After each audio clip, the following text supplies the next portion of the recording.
podcast will begin in 5, 4, 3, 2, 1. Ladies and gentlemen, welcome to Live at Paco's Place. My goodness, guwaping no? Ruben Uy. What up? What up? Yes, happy to be here. Paco's Place, represent. Represent. You speak Tagalog? Yes, naman. Laking Pilipinas to, man. San Juan. Uy, NCR. malapit. Saan banda sa San Juan? Sa, En Domingo banda. Okay. Oo. So kung saan dumadaan ng mga jeep? Oo. Okay. Tsaka tricycle. Tricycle muna. Tricycle, okay. Oo. En Domingo and what? En Domingo, en Paterno. Malapit ka lang. Yeah, oo. Hindi, yung tricycle pala, en Paterno. Pagta-tricycle ka, en Paterno, para mag-jeep sa en Domingo. Alam mo ba, yung M Paterno, yung nakalimutan ko na ano yung M eh. Magagalit sa akin si Karina Paterno at saka si Sir Rolly Paterno. Magkapatid yun. But Manoling ba yun? Or... Could be. Ay, di ko rin alam. Hindi ko lang kung daddy nila o lolo nila. But kaya ako siya Sir Rolly Paterno, shout out. Coach ko yun sa taekwondo eh. Oh. And yun. Wait, anong belt ka? Umabot ako ng vlog. A vlog belt. Wow. Ako hanggang blue lang. Blue. Tapos meron tayong mga di ba? Saan ang promotion test mo? Doon din sa Makati, sa JP Rizal. Oo, basta malayo. Yeah. Tapos alam ko sobrang, mataba yung master. To the point na nung bata ako, naisip ko parang, paano siyang master? Sinong aawayan niya? Tapos sino yung teacher ko noon? Morales ba yun? Oh! Wait. Oh my God. Oh, Lord. Nakalimutan ko na eh. Basta Morales. Okay. Sa akin, si Rolly Paterno, si Stephen Fernandez. Prior to that, si Paul Kabatingan. Teka, saan ka nag-high school ba? Saan ka nag-aral? Nag-aaral ako sa Xavier. Okay. Yes. Xavier. Tapos, anong batch? Hindi ko na sabihin yun. Kung anong basta Basta, at that time. Sige. During that time. During that time, ano yung tsura ng Unimart? Hindi pa yung parking lot, wala pang second floor na. Kababalik ko lang sabi ko nga parang, asan na yung Unimart? Diba? Alam mo ba na isang section na, di ba dati yung Unimart yung buong yun Green Hills? Mismo yun. Ngayon parang isang section na lang siya. I know. Doon sa buong complex. Tapos yung parking lot naging parang mall na, 'di ba? Nasa second floor na yung parking lot. When was the last time you were in the Philippines? I just went back because I got married last year. Congratulations. Around this time. Congratulations. Thank you. Around this time, so happy anniversary. Yes. We were married July 2019. So we got married in Orange County dun sa Vintage Rose. Wow. Sobrang ganda ng place na yun. Tsaka overlooking. Unlimited drinks. Wait, Vintage Rose? Yeah, Vintage Rose in Orange. Vintage Road. Yeah. So, okay. Is it overlooking the... Hindi. Ano siya, parang hidden siya. Nice.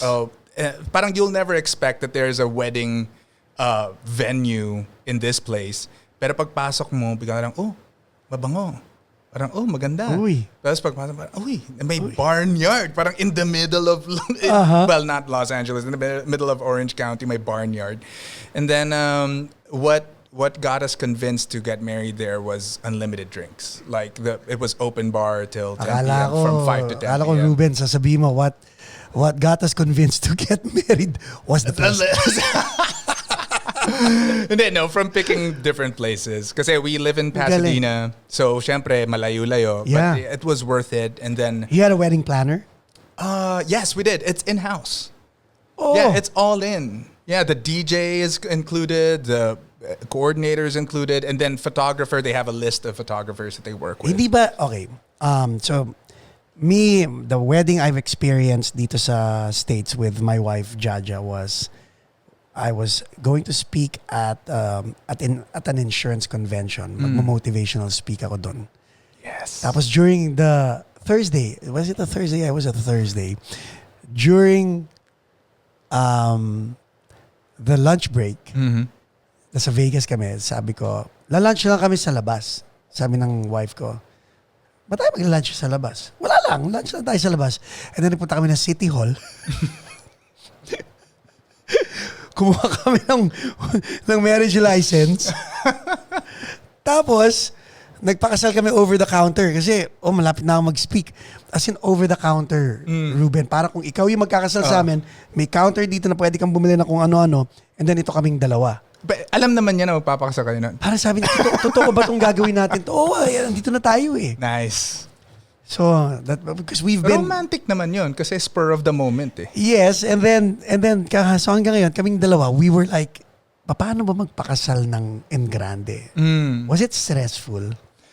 Yes, it is very stressful. Tapos I think I proposed to her the year before, and then so it was one whole year of planning. Ooh. And then syempre sometimes parents, parang patulong naman ng konti. And then of course, our parents were gracious enough to give us some help.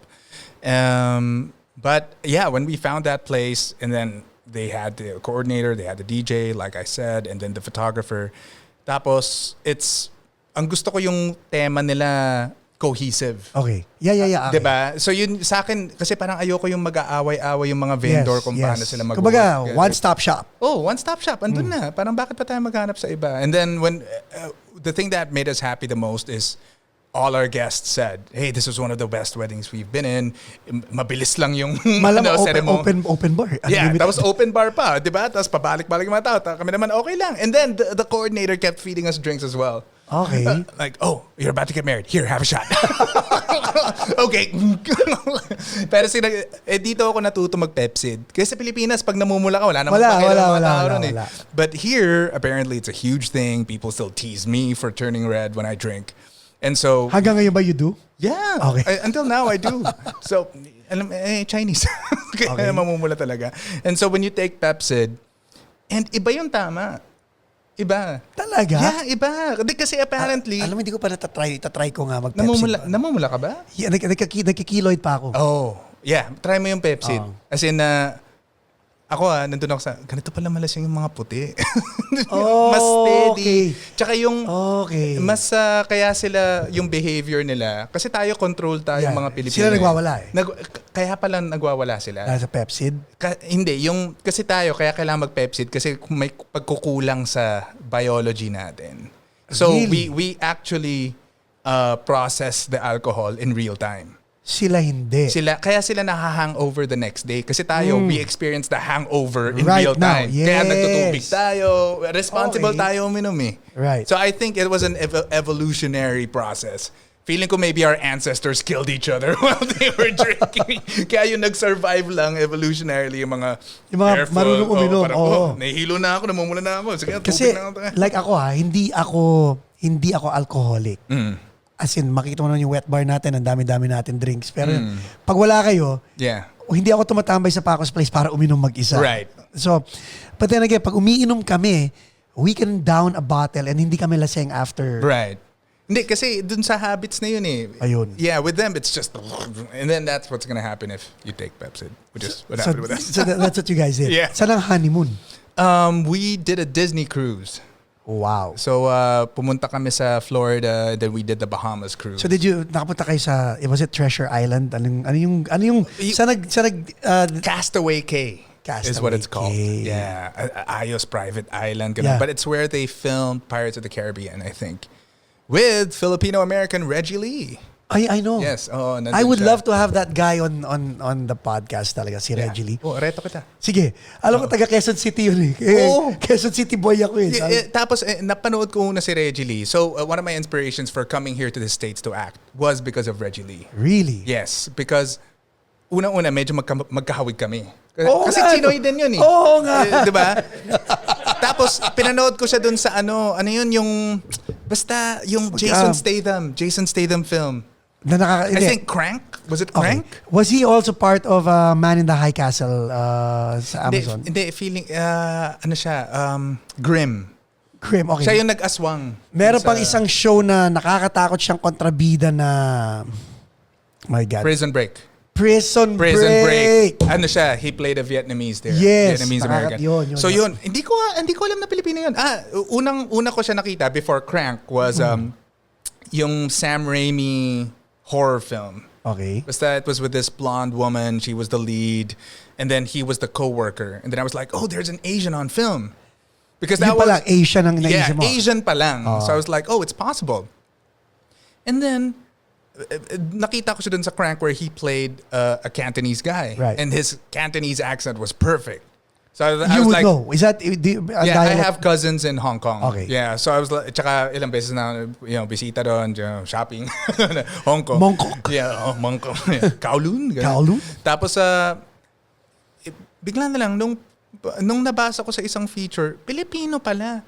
Tapos, nung pagpunta ko rito, na-meet ko siya because when I first started here, I did plays for East-West Players. Okay. So that's when I started working, and because I was a theater actor in the Philippines.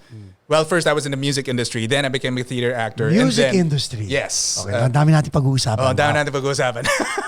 Nag-DJ pa ako ron, 94.7. Mellow 94.7. Oh my God. As in career. 94.7 the Sounds way. good. Sounds good na sila.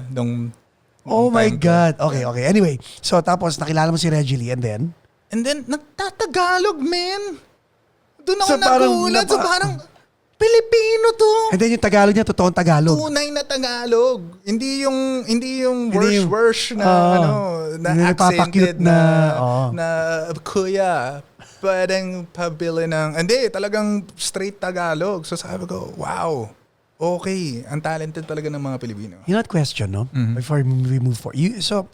I mean, to people watching right now, you're an actor. You're Yes. a theater actor. You're a screen actor. You're a performer, Yes. right? Now, the one thing na kinalimutan ko nang gawin dahil pinagtatawanan lang ako ng asawa ko is to neutralize my accent. Oh. In-embrace ko na. In other words, wala akong pakialam sa inyong lahat. Comforter. Yeah. How are you able to neutralize your accent? So even when I was younger, kasi my aunts were petitioned by my grandmother to come here. Right. So nauna si grandma petitioned her children, and then by the time my dad was petitioned, he already had a wife and kids. And apparently, when you're a male family man in the Philippines, you're put at the end of the line. Oh. So my cousins and my aunts came here first, and then we followed after. But we always had an eye towards coming here. Right. So we would visit. And then I first came here at 8 years old with a thick-ass Filipino accent. And then... May halo pang Chinese yun. Yeah, may halo pang... Oo. Kasi sa Xavier School, so taga-Xavier ko. For some reason, it's a premium there to talk like... Yeah. I went to the park to... Really? Kasi feeling nila macho eh. To practice. Puro kanto. Gusto nila maging kanto. Parang, iyang yayaman nyo, taga Green Meadows ka, tapos feeling mo, kanto boy ka. Pero syempre, nag-kanto boy rin ako, di ba? Yeah. Kasi nga, you try to fit in, assimilate, ganun. So, pero napansin ko yung mga pinsan ko, nahirapan akong intindihin. So, like, hey, do you want some candy? Can I have a stork? Wala palang stork dito. Sabi ko, what? What did you want? Stork? It's a menthol candy. Okay. Pagbalik na, here's your Skittles. Sabi ko, Skittles mo layo. Pero natripan ko naman yung Skittles pagkain ko. And then I think the first thing I noticed was the word mountain. Because they would pronounce it as mountain. Walang T, di ba? Oh, mountain. Mountain. Parang mountain. So sabi ko parang, tayo, mountain. Mountain diba? yun eh. T-A-I-N. Parang, pagbili ng Mountain Dew. Oo. Mountain Dew pa, sabi ko, Dew. Diba dito parang, are you racist? Sabi ko, can I have a Mountain Dew? Sana yun, McDo yata yun eh. Sabi ko, what? Tinuro ko, oh, a Mountain Dew.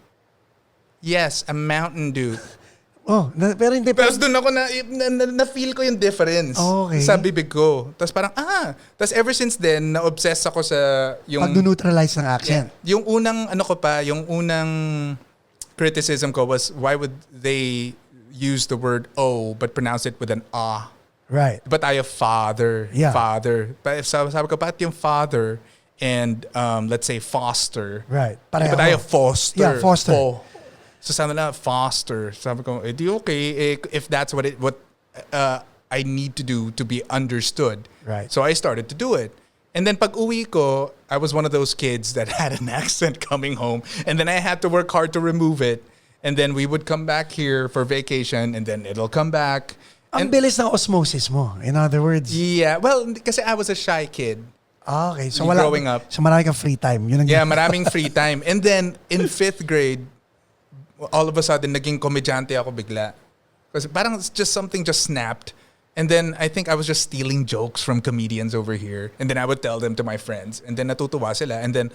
Pero paano ka na magkwento? Tagalog pa rin? Or English with an accent? Hindi yung... So, accents was just one of the things that I did. Kasi nung time na yon, doing impressions was the thing. So, gagayahin ko yung classmate ko, gagayahin ko yung teacher namin. Right. Tapos, pag may gagayahin akong Amerikano, switch on ko yung American accent. Ganon. Galing, no? Ang nangyari is, well, you know... as much as I loathe to admit it, in the Philippines, when you're seen as Filipino-American, there's kind of a premium. People treat you better. So, paminsan... Wag ka lang pupunta sa Tiangge. Ayun, oo. So, ino-on ko siya. Pero pag magta-taxi ako, ino-off ko siya. so I learned to code switch from an early age. Scenario, Makati. Nasa giraffe ka kunyari o nasa mga... Hindi, may Makati accent ako. Paano? Makati accent ko, pare. Simple lang yun eh. So when I went to Glorieta, and I went and I shopped there, and I bought this dress for my girlfriend. Actually, yung Makati ko tsaka yung Alabang ko, malapit-lapit eh. Yeah, man. Like my cousin went to Zobel. Hindi, yung Alabang mas kasi nagba-braces sila. Yeah. So, pare, ish like, mas ano sila, ish. So I went to Jabel. Where? Jabel. La Salle Jabel, man. Ganun. Parang aga mo lang na, sabi ko nga. Yeah. Sabi nga siya kayo. Mismo aga mo lang. Sorry Aga, if you're watching, I love you pare. Ako yung voice over ng Chicken Joy mo dati. Pero sabi ko siya kanila. Yeah, man. Like, isabi ko sa'yo nun, and I went to this party, and then I met my girlfriend. Medyo inaano pa, no? Iniipit-ipit mo. Tsaka yung nakakatawa nun is, yung mga taga-South, when they speak English, practically, ganun sila. I praised you. Napapansin mo lahat yun, ha? Pero pag nagtatagalog sila, Parang you had to practice. So I was like, what? So yun, so as a child, yun nga, parang from being a shy kid, and then you wanted an identity, syempre, you know, my family, even though we went to Xavier, we weren't the rich, right. You know, kami yung middle class, ganyan. So since you wanted to be a certain man, parang sa ano yun, How I Met Your Mother, you're the food man, you're the ganito man, I was the comedian. Okay. So growing up. And then I think that's kind of what led the path to acting eventually, because I was practicing that since I was a kid. How many siblings do you have? I'm the youngest of 4. Youngest. And I have 3 sisters. Wow. So talagang talagang boy baon na pa, baon diba? niya. Chosen one. May ganun pa. Hindi. Wag. Magagalit yung mga kapatid ko. Oh my God. Spoiled ka kasi. Pero spoiled ka nga ba? Oo. Kasi. So, ito pa. Kasi culture yun eh. Yeah.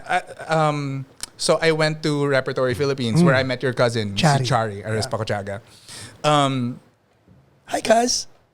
Hi, Chari. Yeah. Sila ni na mix. Ayesa, lagi nanonood yan. What up? Kaya kami pinayagan mag-rep nun. Kasi yung sister ko talaga yung gusto maging actor. Kasi sila Bart Gingona went to her school, Jubilee Christian Academy in Quezon City. Dapat doon ako pupunta. Ayun, Sa New Manila. Magcha-Chinese ka dapat. Dapat. And kaya ako lang gusto pumunta ron dahil malapit sa St. Paul. Katabi lang eh. Yung pala yung reason, parang daddy, dito muna ako papasukin. Lakarin kita dun sa fishbowl. Sabay humirit ba naman tatay ko, gusto mo Chiang Kai-shek? Hindi, okay, sa Lasal na lang ako. Pwede ka rin naman mag-business sa Lasal eh. Doon din naman pupunta yung mga taga Chiang Kai-shek eh. Okay? Di ba? Oo nga, sa TAF, di ba? Okay, so anyway, I'll go. So yung sister mo dapat, tapos... Oo, siya yung may gusto. Pero para yung way in niya is isama ako. Okay. One time kasi nabanggit ko na parang mag-actor kaya ako. Tapos siya naman, gusto mong mag-acting? So this was past grade 5, high school ka na? Yeah, high school na ako, first year high school. At that time, I was in the Glee Club. Oh, wow. So that was my first, so singing was my first art. Kasi nung time na yun, parang I was a student that wasn't applying himself. I Right. didn't even apply for any clubs. Wow. Natira na lang Glee Club. Narinig ako ng music teacher, nasa tono. Pero yung kanta ko pa na yun, wala pang vibrato. As in, Hosanna, Hosanna. Diretso lang.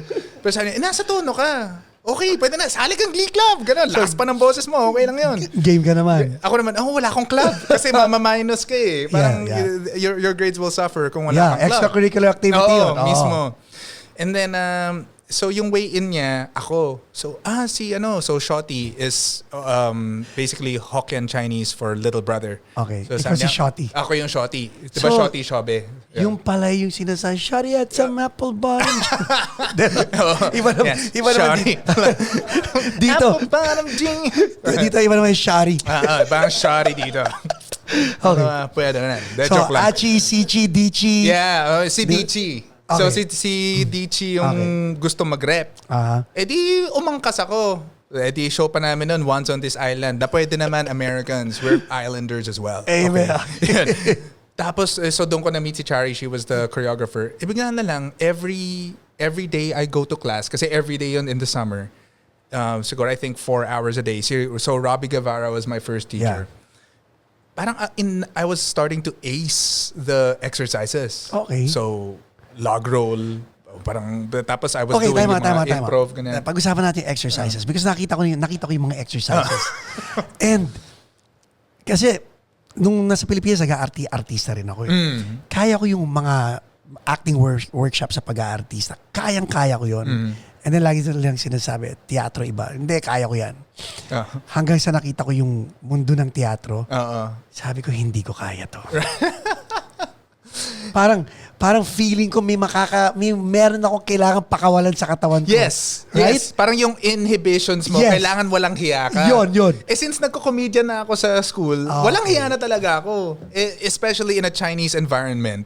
Na lahat sila parang kailangan... Di ba? Ganyan. Prim and proper na may certain decorum kang inaano. Yeah, and the only jokes that they like to do is making fun of each other. Right. Diba? So I was making fun of myself. Okay. So they don't make fun of me. Kasi baka ibabuli nila ako if not. So you did the log roll. So hindi yung mga log roll. Hindi, well, simple lang yun. Pero yung mga tableau. Yung Yun, mga... yun. So two-person scenes, don't say anything. We need to know what the scene is by just your facial expressions. Hindi ko rin parang...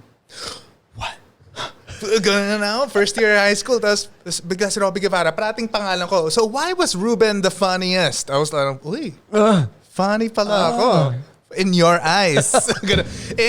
Syempre, the people-pleasing nature of the Filipino, di ba? Yun naman yung Filipino side ko. So, parang, okay. Parang I was always, I think, searching for a mentor. So I kind of latched onto Robbie as my first acting mentor. Right. And then I saw Repertory as kind of like my salvation. Kuno, kasi at that time, I was pretty aimless. I didn't know what I wanted to do. Parang dito, may direction ako dito. Oo. Tsaka parang, something that's mine. Diba? Now, did first year high school to, and you practically did this while you were doing high school. Yeah, well, summertime. Kasi, so summer vacation. Instead of summer vacation, I'll do the workshop. Yes. And then... Pero syempre, nag-iisip ka na about college, di ba? Anong gagawin mo? Right. Well, syempre, hindi pa rin pwede kasi kailangan backup. So kailangan computer, mga ganyan. So, pero syempre dito ako una nagka-girlfriend sa theater. Kasi syempre, you see each other every day. Tapos, Shangri-La pa yon. I know. So yung food court, parang, McDo, food court. Tapos kailangan, alam mo yung magtatabi. Tapos kung alam na nila na may MU kayo, yung friends mo magtitira ng space para katabi mo yung girl, di ba? Yung mga ganong klase. So at that time, workshop. And then I wasn't really seriously thinking of becoming a professional actor until by the end of that workshop, Robbie Guevara was like, alam mo, magaling ka. Kung gusto mo, kaya mo to. O parang, which was probably my parents' biggest regret. Yun. You know what? Time out. Pagbalik natin, we'll talk about kung anong reaction nung magulang ni Reuben after these reminders.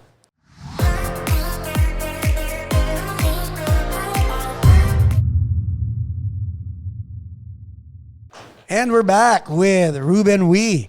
Okay, so ngayon, ginagawa mo to every summer, si Dichi wala na. Hindi na So, tumuloy. yeah, si Dichi, first year lang. Tapos na parang her itch has been scratched na. Parang okay na ako dito. Ako yung parang... Top board na ako dito. Top board na ako. I'm done. Kasi parang she decided na parang, I'll just do med school instead. And then... Med school? Yeah, kasi at that time, college na siya. So, yun pala yung reason kung ba't siya nag-stop. Right. Now, let's talk about... So, your sisters, what did they take up in college? Yeah, so my first sister did education. My second sister did medtech and then in UST. Third? And then the third was business admin in Benilde. So can you imagine, ito yung kinukuha nila tapos hindi ikaw na talagang the chosen one. Hindi ka pwedeng, mommy, daddy. Can I be an actor please? Ganon. So, but I kept doing it in Xavier. Tapos yun yung requirement nila. Nag-a-attend ba sila ng mga play? Yes. So, yung group namin is Stage Effects. Right. Kasi Stage Francis Xavier. So, FX. Well, okay naman. Creative yung name. Ganon. So the theater nerds were there. We would do shows. So I did The Wiz. I did... A funny thing happened on the way to the original screen or original play to? Hindi, mga American plays lang na ginagawa lang namin. Right. Pero I would No, I mean, yung original script talaga ang gamit nyo kung ba? Yes. Okay. Oo. Pero hindi siya authorized. Kasi wala lang. Parang we'll get the copy and then just do it. Parang kami ginawa namin. Ganun din. Joseph and the Technicolor. Yes! Dream Road. Ginawa rin namin. Parang, saan natin printin tong... Oo. Actually, yung kabanda ko in college, so which we'll go to later, in Xavier, I would do stage effects. I would be sleepy throughout school. And then finally, nung nag-college ako, parang sabi ko, hindi ako mag-acting. Parang I just did 1 year sa Ateneo Blue Rep. Okay. So I did 1 year, pero after that, parang sabi ko, parang ayoko ma-in love. Well, in love na ako, pero I wanted to break up with it kasi nga, I needed to be realistic. Pumasok naman singing. Kasi because of my theater experience, nirecruit ako to the AcaFellas. AcaFellas? So they were mostly from UANP at that time. But the musical director was our the musical director of AcaFellas became the musical director of Blue Rep. And then he recruited me. And then we became AcaFellas. And then this was before it got big. Right. So we were just doing gigs sa Makati, sa ano yun? Pasinaya. Okay. Yun, so nag-Makati, Pasinaya pa kami, ganun, tapos all black pa yung suot namin na nagko-corny. Anong boses mo ron? Tenor 2. Okay. Tenor 2. And then, after, so hindi na ako nag-theater, pero nag-music naman. Kaso, what was supposed to be a hobby, when we joined the Magic 89.9 contest, we became professionals bigla. And then Steven Speaks, I think, became famous in the Philippines. Yun yung time na, ano yung kanta niya? Passenger Seat. Passenger Seat, yeah. And then we became their front acts. And then we became Mariah Carey's front act. And we were like, what? And so it became crazy. And then we would guest in ASAP and all those things. So that was a fun ride. Well, while you were doing college? While I was doing college, ano sinasabi ng magulang mo rito? Like, why aren't you home yet? At 12 midnight. I was like, but mom, we're getting paid. I'm getting paid 2,000 pesos a night. So it wasn't bad, right? So hindi mo sila inupuan na, I might pursue this when I'm done with college. Hindi mo sila inupuan. Parang inano ko na lang. Parang, I never officially announced it. But because I kept doing my course, which was MIS. Okay. And then it wasn't like I was failing. What's MIS? Management Information Systems. Okay. So basically, if you have a business, it's the computer side of the business. And then nag-minor pa ako sa philosophy. Kasi nagka-existential crisis ako. Yun yung difference ng Lasallian tsaka ng Ateneo. Ang Ateneo, kailangan may meaning. Ang Lasal, parang, ano ba yung meaning na yan? Basta live life, enjoy. Ganon. Easy lang ang mga Lasal. Mga Ateneo, parang... Kayo, you guys overthink. Yes. And I'm an overthinker. Bumagay ako ron. So, kami, it's more... Anong grade mo? Yan. Tara, kain tayo. Yeah. Tsaka yun, it was something that kaya ako nag-philosophy because that was the kind of mentality that I wanted to achieve for myself. Really? Yeah. But I wanted to be relaxed. I was just an anxious kid. That's why I wanted to be someone else. Correct. So that was essentially what became my acting mission was like, can I just be someone else for an hour or two? Can I just be someone else for a whole show? Diba? But Parang, was the real Reuben catching up with the someone else? parang at that time, the real Reuben was the guy who could be anything he wanted. Parang my identity back then was the chameleon. Right. Right. So which is very Filipino, a very Filipino way of thinking about acting. Like yung criticism kasi nila doon is, oh, I can still see who you are. Diba? Because they want you to disappear in the role. Correct. Which was the difference when I came here. Because here in America, they want you to be who you are. I know. Which was for me, like, oh, no one ever wanted to know who I really was. Isn't that weird? Because ibig sabihin, si Robin Padilla pwede sumikat dito because kahit anong role si Robin Padilla. Si Robin Padilla. Parang si Christopher De Leon. Di ba? May Robin Padilla din ako nun. Kasi ganito si Robin Padilla. Nasa likod yung ano niya. Yung kamay niya. Parang problema mo. Ganun. Nasa likod. Hindi ko alam bakit kaya pag turn yan. Ganun. Parang si Batman nung si Val Kilmer pa. Tapos hindi umiikot yung... Kasi yung suit niya nakandikit pa yun. Ganun din naman. Anyway, sorry. Huwag mo akong upakan. Sorry. Shit. So AcaFellas, nandun na tayo. And kaya ka lang napasa sa AcaFellas because you did so I did theater. And then and that went on for a while, even after I graduated. When you graduated, hindi ka nag-day job? Hindi. I was straight into singing. Because we were doing pretty well. And by this time, kaya the reason why I'm very concerned and inquisitive about what your parents' reactions were. Kasi yung mga audience natin, may mga parents tayo na baka masyadong mahigpit sa anak nila. Right. Or may mga audience tayong anak na may experience na may parents na hindi nila masabi kung ano gusto nilang sabihin. Exactly. So what was the social climate like? I think what just happened was, yun nga, parang I just won't tell them. And then, yun nga, parang when they want me to go home, I'd be like, no, I have an obligation. I have a monetary obligation to fulfill my responsibility to entertain these people because they're paying me. Hindi naman sila traditional na, no, you come home. May accent pa ako. Ayun. Para mali. Tito, hindi. At first, they wanted, but when I was saying like, hey, you know what? How about I just don't ask money from you anymore? Oh. And they were like, oh, okay. So they're like, okay, independent ka na pala. And then I started fixing my car on my own. You know, I wasn't asking money from them. I wasn't asking for allowance. Yes, I was buying my own clothes. And living in the house pa rin. Living in the house pa rin. Pero at least ngayon, I have my own time. Right. And then after a few years of being in the AcaFellas, I you know, of course, there's a group dynamics that kind of groups have their lives, in my opinion. You know, so it was just done. Now, that being said, your dad's petition was still ongoing. No, they were here. Here na. Yeah. Okay. So they were here now, and I was just waiting to finish college, and then I was gonna come here too. And then wasn't that sad? Na parang oh shoot, you want to go full throttle pero may commitment ka to come to the States. Right. Yun nga. So parang I was afraid because I was like, why should I go? Yeah. Right. I don't know what I'm. There are no Asians on film. There are no Asians on stage. Or even if there were, it's pretty racist the way they portray Asians. Right. And only Miss Saigon was, was the job available for people. Yeah. So after graduating, they just let me off once they knew that I could fend for myself. Okay. But then when I quit singing, I became a voiceover artist over at Hit Productions, and then I know Hit, kay na Brian. Yes. Kua. Yeah. So I started doing. So that became my bread and butter. So kilala mo pala si Vic Casas. Yes. Yeah. Lasal. Yeah. Yeah. Taga Lasal din. The Lasal connection.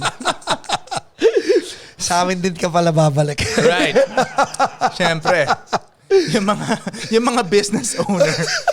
Pero yung mga nagtatrabaho. Anyway.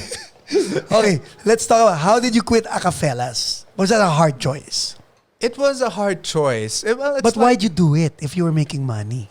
Kasi at that point, yun nga, parang every family has its struggles. And we were a family. We were brothers. But of course, we were 8. There were 8 of us. Divided by 8 lahat. Yeah, divided by 8 lahat. And of course, I wanted to kind of find my own avenue, know who I am without the group. At saka, politics. I mean, kahit basta yung magkakapatid kayo, may politika sa loob yan. Exactly, yeah. And nakakatawa pa because the main reason why I quit after. I was like, what? If I'd known you were quitting, I would have stayed. So, bahala na.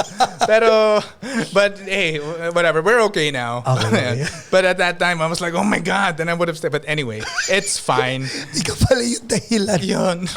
But there was a, hindi, alam naman niya na siya yung dahilan. Okay. And then, so I was away, and then I wanted to become more of, because at that time I was also dancing hip hop with maneuvers. Because sumasayaw ka rin. So I started to get an interest with hip hop dancing, and I was kind of apprenticing with the Zamora brothers. Yeah. And Joshua. Yeah, and then sila Rene Sagaran. Oh, yeah. Ayun. So parang gusto ko mag-usher, parang usher of the Philippines dapat yung gagawin ko. Unang-una, yung album na dapat gagawin ko, nasunog lahat ng pera kasi yung producer na kinontrata ko, addict. Oh, so sa talagang ginulong. As in, I'm just gonna be honest with you guys. If you want to pursue a career, just vet the people you're working with. Yes. So Totally he was agree. okay when he was sober. I'm okay with like, hey, if you want to use, if that's your creative process, I'm not gonna judge. Pero what did your gut tell you? Why did you still pursue Because it with this siya yung guy? brilliant na R&B artist noon, an R&B producer at that time. And then I was writing my own songs. One of my songs started getting airtime in 89.9. But before I could do a follow-up, all the money got burned. And so I needed something else to do. So as I was doing my voiceover jobs for the commercials and everything, which was fun in itself, but not really what I wanted to do. Then At least it paid the bills. yeah. Then balik si pinsan mo, Chari. Okay. Chari put out this audition for this show called Altar Boys, which was a comedy musical about a Christian boy band. Right?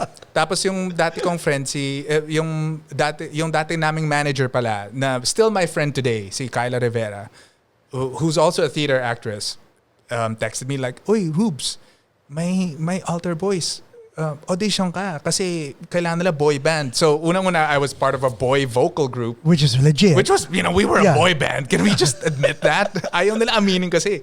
And then, sumasayaw pa ako. So, kasyang-kasya. So, dun yung sa audition ba was a formality or you really had to go through the audition? I still had to go through it because it was a long time since I've Pero acted. galing kang repertory, di ba? Oo. So, parang I'm coming home. Yes. And then, kilala pa ako nila Tita Baby Barredo at that time. And nila Tita Joy Virata. So, when I came back and then yung accent ko pa noon was a little urban because yung mga Phil-Am friends ko noon tsaka mga Phil-Canadian friends ko noon. So, parang, hey, yo, what's up? So, ganun kami magsalita noon. At saka tatawa, mag-hip-hop ka dapat. So I code switched into a more hip-hop persona. And then my name was Ryu, like the Shotokan fighter. Black belt, Vlog belt. Vlog belt. No, so ganun ako magsalita noon, which was the character itself. Okay. So yun. So ginawa Wait. When you say which was the character itself, did you know that was a character itself? Or? No, I was just being myself, and then they're the ones who were like, bagay ka for this one. Yeah. Okay, galing. But the only caveat was I wasn't a break dancer. I was an upright dancer, meaning like, the wala locking, kang flares. And wala akong dolphin upside down, dives and all that stuff. Lahat nakatayo. Ganon. Yes. But my main dance form at that time was krump. So I was part of... So there's this group called the Philippine All-Stars. And then within the Philippine All-Stars was a subgroup of other families. So I was part of the krump group. So krump is LA. Okay. It was born in Compton. And then we kind of tried to export it to the Philippines. So my dance name was Ryu. Kasi parang RYU. So parang pinaliktad pa yung Ruben Uy. Yes. Ganun. So, and then, because of that first show, bigla na lang, we're gonna do Mulan. Pwede kang Captain Shang kasi Chinese-Filipino ka. So okay. you did Mulan? Tapos natuloy-tuloy. And then after that, I did Three Penny Opera with Anton Juan. And then after Three Penny Opera, and then I just started doing... Puro sa Philippines na sa nila. Yeah. Well, Three Penny Opera was in PETA. Okay. Nag-crossover ka na. And then when I... from being a musical actor, then I started wanting to become a serious actor. So when you say serious actor, what does that mean? like yung shakespeare na. Oh, wow. Kasi parang na-in love talaga ako sa acting. How do you memorize lines? You just say it over and over. It's like it's actually like singing. Okay. Because we memorize songs because of how it feels. Right. Para siyang kinesthetic. Yeah. You know, Yes. the mouth just suddenly knows Muscle what the next memory, word is. yeah. Kaya nga sometimes, di alam mo yung meaning. Actually, hindi. Sometimes, alam mo lang yung words kasi ilang beses mo na sinabi. So, just say it over and over. Para pag sinabi mo nakakapagpapagabat. Oo, nakakapagpapagabat. Before you know it, memorize mo na. Diba? Kakaba. Yeah. And then, Shakespeare has its own rhythm. So, ano siya? Para siyang kanta. Sonnets. Oo, so wala siyang tono na kanta. So, ano yun? What light through yonder window breaks. So may cadence. May cadence siya. The Yes. pentameter is what they call it. And then with lines, it's just whatever's put in there, just say it over and over. And then, wag mong memorizein yung feelings. Kasi yun yung problema ng mga amateur actor. When they memorize their lines, they memorize and put feelings. Paano kung sinabi ng director, hindi, wag masyadong intense dito. Correct. Dito, quiet ka. Sabihin mo siya quietly. If you memorize the feelings, patay ka na. You're stuck. Yeah. So that's when I started to learn those things. And then I started acting with Bart Gingona, which was one of my goals at that time. Wow. And then my ex-girlfriend at that time, her name is Ana Abad Santos. So she was the one who taught me the basics of classical acting. And so you would throw each other lines also? Yeah, and then we were in Streetcar Named Desire together. Ooh. So I played Stanley Kowalski and she played Blanche Dubois. So we were a real life couple. So ikaw si Marlon Brando. Yeah, ako yun. So that was kind of my breakout. Kasi at that time, so ito yung story nun. At that time, I was, a young upstart actor trying to transition from musicals. Yeah. And then Floyd Quintos, who was the director at that time, already saw me in an audition, but he kind of wasn't like, he was like, it's okay. Tsaka mataas ang standard niya. Well, he was kind. Pero it's not like he drove me out the room, but he was like, okay. Not really anything positive at all. And I didn't hear anything back. But then he needed to cast the role of the young man. Yung parang ilalandi ni Blanche. Right. But it's just one scene. So that was my first role. And then they were gonna ask this. He's a Magalona. But I forget what it is. But he's in Canada now. Okay. So he's Phil Canadian, and he was supposed to come back to do the role. The main. Yeah, Stanley Kowalski. Yeah. But then he ghosted the production. Serious? He didn't tell them he wasn't going to come back. That's bad. Yeah, he just ghosted them. Didn't email, no communication, no nothing. Parang sinira na yung pangalan mo for life. Yeah, so they were stuck, right, with nothing. So they were, okay, Reuben, why don't you just come here and, just do that? But then I was like, okay, sige, acting na natin, ganon. Fine. It was still a little, I still wasn't fully confident in what I was doing, but I was just trying whatever. I was just throwing everything the kitchen sink to it. But the important thing was I was already working out. But then, inano ko talaga yung diet ko. Tapos, by the third week, may abs na ako. So talagang low body fat. Nung naghubad na ako nung t-shirt, tapos, na ganun si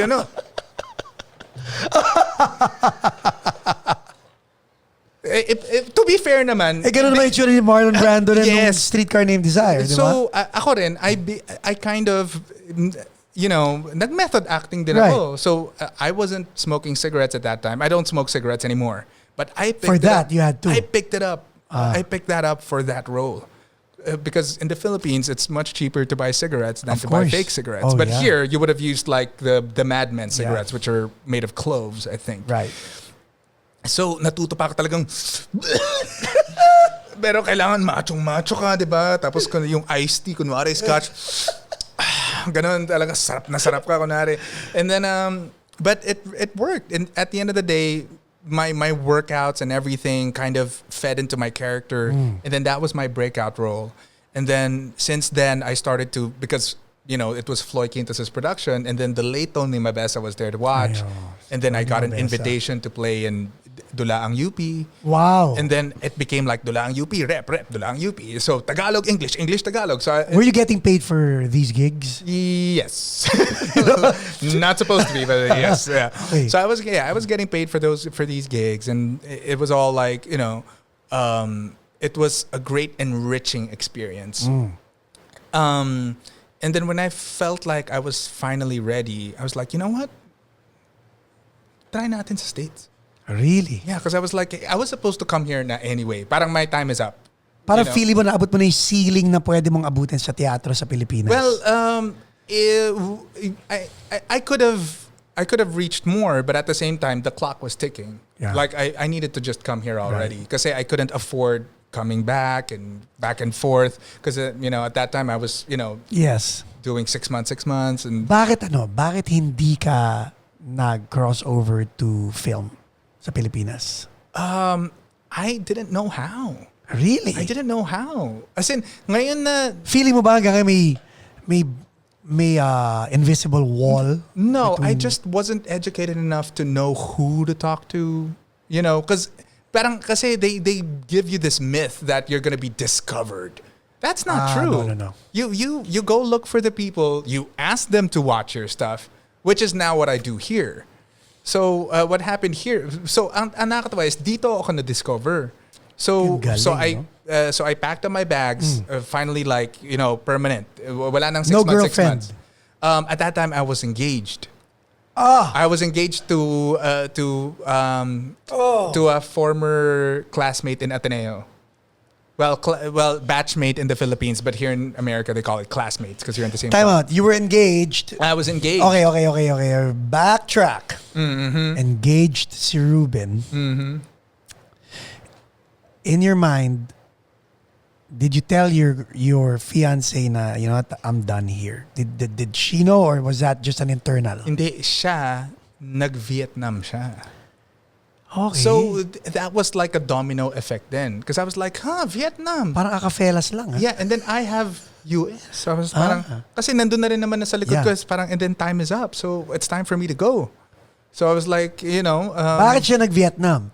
There was an opportunity there. Because she was working for a really famous makeup brand. Did she ask you, did she invite you to go to Vietnam with her? Anong gagawin ko ron? Exactly. I don't speak the language, diba? Did she invite you at least? Well, yeah, but I was like, no, I can't do that. Right. But then, hey, while you're there, why don't I, just try it out? And then maybe we'll see. Because, hey, you can speak English. If your career goes well there, maybe you can come here. So, naging LDR kayo? Nag-long distance? Nag-LDR kami. Which is, eventually what breaks everyone up, right? Diba? Like most... Ticking time bomb lang. It's either you go for it or you just end it and... Yeah. And, well, so I came here and then as soon as I came here, one of my friends said, Hoy, there's a King and I in Claremont. So I was like, oh, okay. Kailangan nila. Audition ka kaagad. So paglipad ko, because my family's in the Bay Area. Okay. That's where they're situated. Then I was like, okay, well, I've always wanted to come to LA. So you landed in SFO, San Francisco, and then you drove all the way. Yeah, because that's where I've been based. Even when I was doing AcaFellas in college, I mean, we're going back and forth. It was always the Bay Area. Right. And then when I finally just no more Philippines, talaga. Just I decided to come here to LA because I have family in Rosemead. Yes. And then so I would do the drive to Claremont and Pomona. Because the rehearsal was in Pomona, but the show was in Claremont. It was in Candlelight Pavilion. Okay. So they did The King and I. And then you got the part. I got the part of the Kralahome, which was the second in command. And then, even if it was a musical, and usually people don't take that role so seriously, but I was like, nope, Shakespeare. So kinarir mo. In-apply ko talaga lahat na parang may ano pa ako. Kahit wala akong words, talagang nakatingin ako sa yung the one playing Anna. And you know what?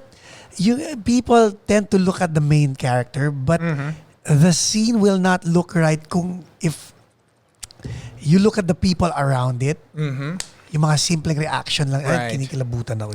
Yung simpleng reaction, yung tipong konting kibit ng mata or whatever. But one of my favorite sayings is that Fred Astaire, the reason why a lot of people love him is because Ginger Rogers would always look at him like she was having the best time of her life.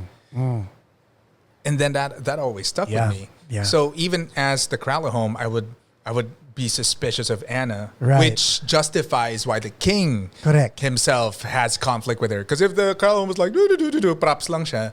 Walang feed. Hindi ka na-feed sa character niya. Yeah. But the environment, I mean, that's why in Disneyland, diba? Pila pa lang, the environment's already, this is the kind of ride you're going to have. So I took that seriously. And then because of that, I got recommendations here and there. And then when East West Players finally, opened their auditions for a show called Beijing Spring. Yeah. So I was like, oh, Beijing Spring. So, so we decided to audition. A bunch of friends and I did. And all three of us got in. And then we became part of the East West Players family. O yun. When we come back, pag-uusapan natin yung experience mo being part of the East West Players family. Right. When we come back. Okay, and we're back with Ruben Uy. Ladies and gentlemen. Okay, now, did they invite you to join East West Players? Well, I went in to audition. Oh, you had to audition? Yes. So wait, were you invited auditioned. to audition? Kumatok ka, I want to audition. They put out an open call. Okay. So I was like, oh, okay, open call. Oh, let's all try it. Because we all knew, even when I was in the Philippines. Who's we? I have this friend named Jamie Barcelon, who was part of the Ryan Cabiab Singers, who we can invite to this show. Oh, please. Yes. And Nicole Santiago, who worked with Reggie Lee in All Rise. Oh my God. So barkada kami. Si Nicole, mulan ko siya noon. Siya si Mulan. Siya yung mulan ko nung sa Pilipinas. Okay. So ngayon, barkada kami rito. Galing network talaga, no? Yeah. And then, so all three of us auditioned, then all three of us got in. And then we started working with Tim Dang, who until today is a beloved mentor and friend of mine. So what's the difference working with Tim Dang and what's the difference between working with Robbie? Yeah, so sa Pilipinas, so not just Robbie, but all of them. All of them. Tony Mabesa, Anton, oh my God. Floyd. In the Philippines, they really take the time to craft the character with you. Dito, you're a hired specialist. They assume trabaho mo yun. We pay you to form it. Why? So sila, you stand here, you stand there, say your line there. Great. And then, so they expect you to already have it formed, to have done it at home, to have memorized your line, or whatever process you have. If you don't want to memorize it, fine. But just don't disrupt the process. And here, 4 weeks. Doon sa 4 weeks pa, 3 weeks. No, paminsan nga, 2 weeks pa lang. Dito? Yeah. 2 weeks prep lang? Yeah. As Oh, in, tayo Lord. ka rito. But here, it's usually, if you're a union actor, it's 9 to 5. Yeah. Yeah, so you have the whole day to do it. And you're a union actor. Yes. Yeah. I'm part of Actors Equity and SAG. Yeah. Now, okay, so wow. When yung unang baptism of fire mo dito, did you know na gano'n ang... Well, that's what I wanted. That's what I was doing in the Philippines in the first place. Okay, coming prepared na because all the acting books that I've read, like the Stanislavski books, the Uta Hagen books, that's what they keep saying. Like, it's your job as an actor because you're the one who has to know it inside out, not the director. The director is in charge of making it look good. Like, oh, the light here, oh, you stand here, oh, you do it here. But it's not their job to act. You know what? That, I hope what you just said resonates to everybody because in the music industry, ang pet peeve namin, because I'm in a band, ang pet peeve namin, and thank you, hindi nangyayari to, is when someone comes in and then gagawin niyang practice yung rehearsal. Yes. Come in prepared. Yeah. You need to come in prepared. We are rehearsing as a group. We are not catering to your... Right. As in nga sa Philippines, when I was doing Much Ado About Nothing with directed by Joel Trinidad, who's one of my beloved friends, si Joel. So... Napanood mo ba yung movie na nun? Yung starring Denzel? Denzel. Oh. Much Ado About Nothing? Oh, okay. Kala ko si Joel. Si Joel? With Denzel. Yes. The one with Keanu. Yeah. Ang galing, no? Yes, all those. Kenneth Branagh. Parang, Yeah. what? Yeah. Okay, anyway. Yeah. So, when you did that. So, when I did that, actually, the Filipinos would call this unprofessional. Kasi ako yung sumigaw. Kasi there were these, young ones, young actors at that time. Mga freshmen. Yeah, freshmen sila ng time na yun. But they were like goofing off. And for me at that time, like, these are the words of Shakespeare. So talagang for me, canon yun eh. Yeah, it's really special. So it's a privilege to say these words, and you're just throwing it like it's parang pinaglalaroan mo yung food na ginawa ng chef. Yes. And so sumigaw tuloy ako, sabi ko, focus. we're professionals here, damn it, talagang gumanon Nasa ng kamay mo nung nasa nakapamewang ka bang ganyan? Hindi, or? talagang hindi, nakaganon. Yung alam mo yung sa Oh, buhok, yeah. nakaganon. Yeah. Tapos yung gumanon pa sa leeg. Alam mo yun, yung gigil na gigil. But anyway, but you know. Hindi, I wouldn't think it's unprofessional. I think you just had to get them in line with what's going on. Tama lang yung sinabi mo. Yeah, and so when I came here, and then that's what they expected, dun ako na parang, this is what I've been wanting all this time. So, okay. Yeah. So talagang innate sa'yo na ganito. Hindi rin. What happened was as I studied and read, and because you were prepared for it. Because I never went to conservatory. Okay. Like yung one of my yung ex ko na classical actress, she went to London to study. Yeah. So I was just kind of by osmosis getting her information. Yes. But everything else, it's like, so I was already a professional and kind of back reading. Actually, the things back I needed reading to. yun ang pinakamaganda na Right. na method because kumbaga parang okay, naambunan ka muna, hindi ko maintindihan. And, Or parang it's the consistency. So it's like Kobe Bryant. Yes. Diba? Parang what differentiates the great ones from the mediocre ones? The mediocre ones can do it when they're inspired. Right. But how do you do it at will? Because that's the difference between a professional and an amateur. The talent is the same, but a professional can do it when they want to. Parang yung mga acting on command. Ikaw ba Yes. kaya mo umiyak on command? Hindi. Kailangan yung naka rin sa emotion. Parang sino ba? Si Clifford, no? Si Clifford Banyagali. Oh my God. May technique na i-share ko na yung technique. Sige, Yung don't blink technique. Yung nakaganon ka lang. Si Tom Hanks ginagawa niya yan eh. Si Tom Hanks, yung nakaganon ka lang. Tapos syempre magti-tear up na. Tapos eventually ganon. Naka-contacts na ako. Nung wala akong contacts, yun yung technique ko dati. Sa Mulan, my father is dead, the general. Tapos nakatingin lang ako, no! Tapos, gano'n nakalabas. Ngayon naka-contact lens na ako, hindi na pwede. May protection na yung mata ko. So yun yung pinaka-atwell. Pero kung gusto mo yung talagang tunay na emotion, the way it's written should inform. And life experiences. Yeah. I'm sure, especially life in America is not easy. I mean, we've been through hardship. So that's in that way, having maids in the Philippines and having help and family here when you're alone. And sometimes you have a problem and then it's just you and the problem. And then you just feel isolated and alone. And then so it's so much easier to draw from those. So now you're doing Beijing Spring, yeah. Beijing Spring with Tim Dang. And then after that, I did... No. Let's talk about that experience. Oh, that show, yeah. Yung tipong now, come prepared and all that stuff. Did you ace it? Talagang? Yeah. Well, because you love it. You wanted to rise to the occasion. You wanted to be good, diba? So when the work is what you want to do, then it's easy to invest all the time to do it. And then so we did that show. It's about the Tiananmen Square massacre. So, excuse me. Please cut that off. That was about the Tiananmen Square massacre. And the students, so we all played Chinese students, and I met some of my dear friends there. Sino yung ng ay, tumayo sa harapan ng his name is Daniel May. Okay. Ngayon nasa New York na siya, and he does Broadway shows over there in New York. Yeah. So he's a Korean American actor, so he's the one who did that role, and then Nicole was the one who did the girlfriend. Excuse me. And then I was the one who was kind of looking for a fight all the time. Pero may salamin. So parang nerd na pala away. Naka-high waist pa ako noon. Ganon. So that was a really fun experience. And it was a musical. And so that was my first taste of what a regional theater house was like.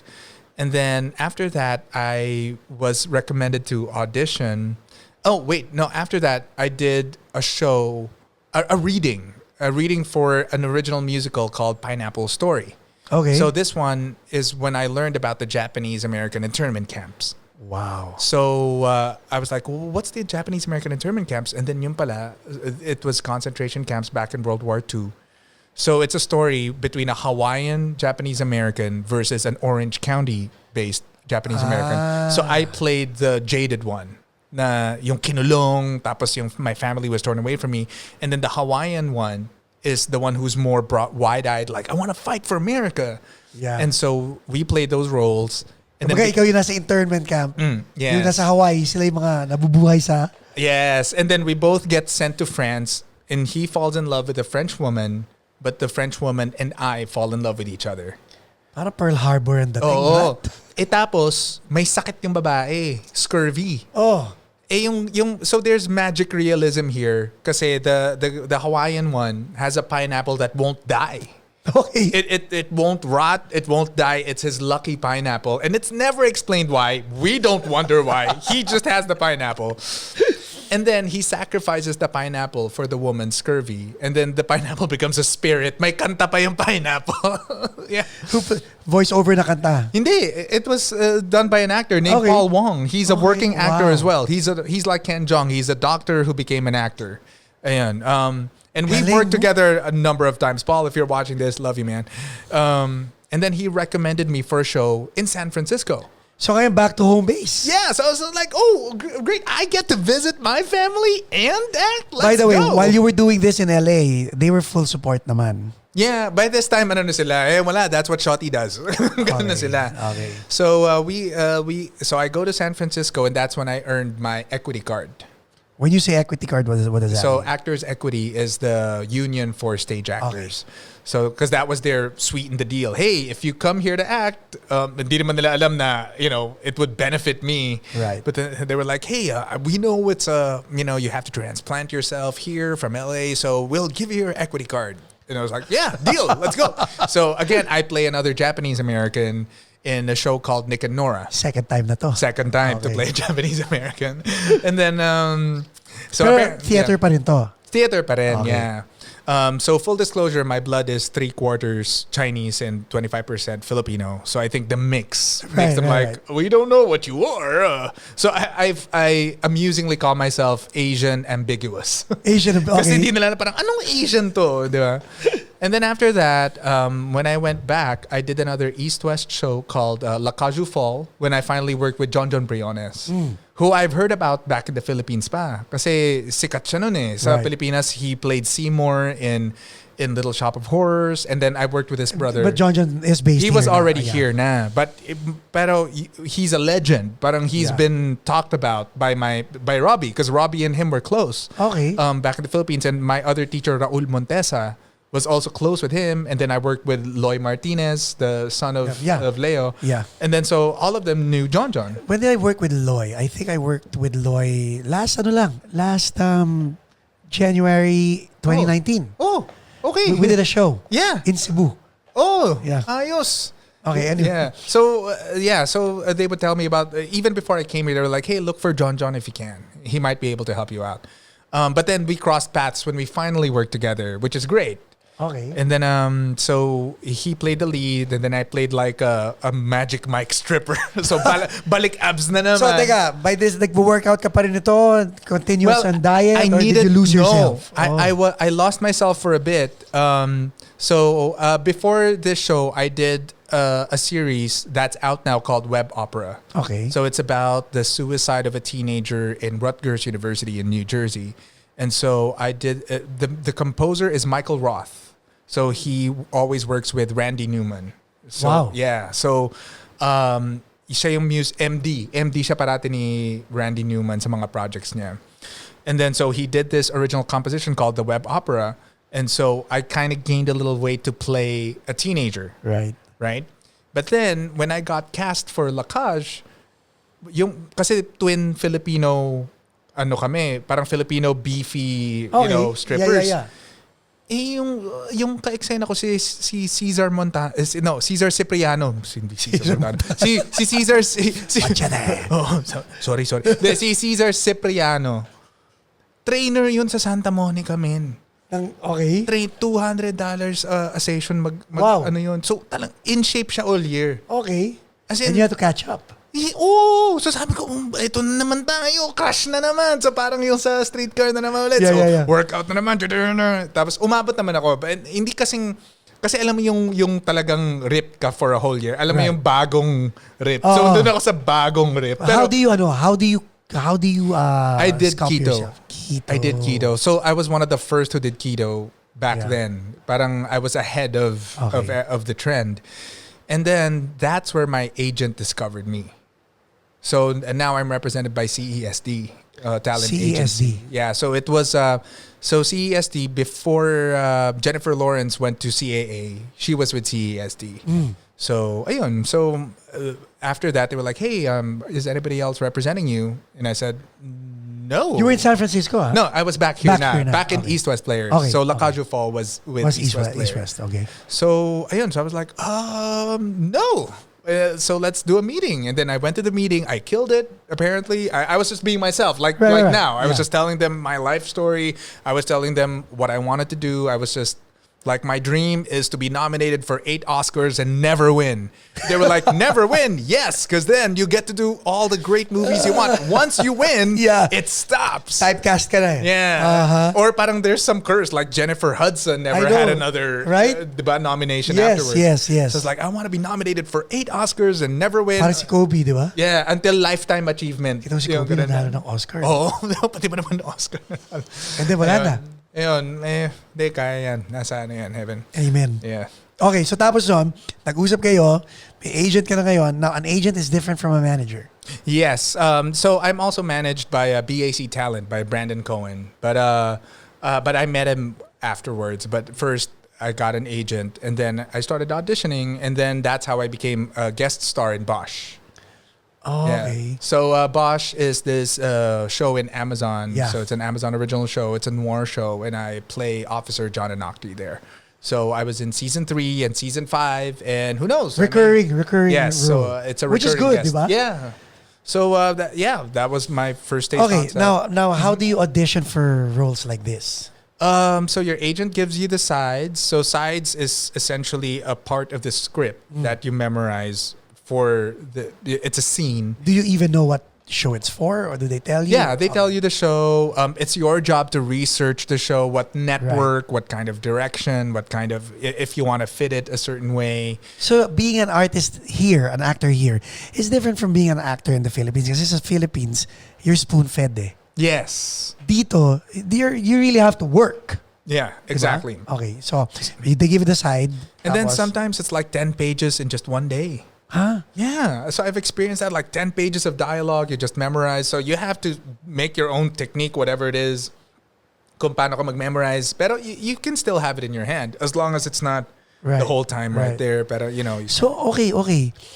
You have to spend time doing this. And again, I'm just emphasizing it for you guys watching. You have to spend time doing this without the assurance of getting the role. Yeah. So you have to find a reason to make that audition its own thing.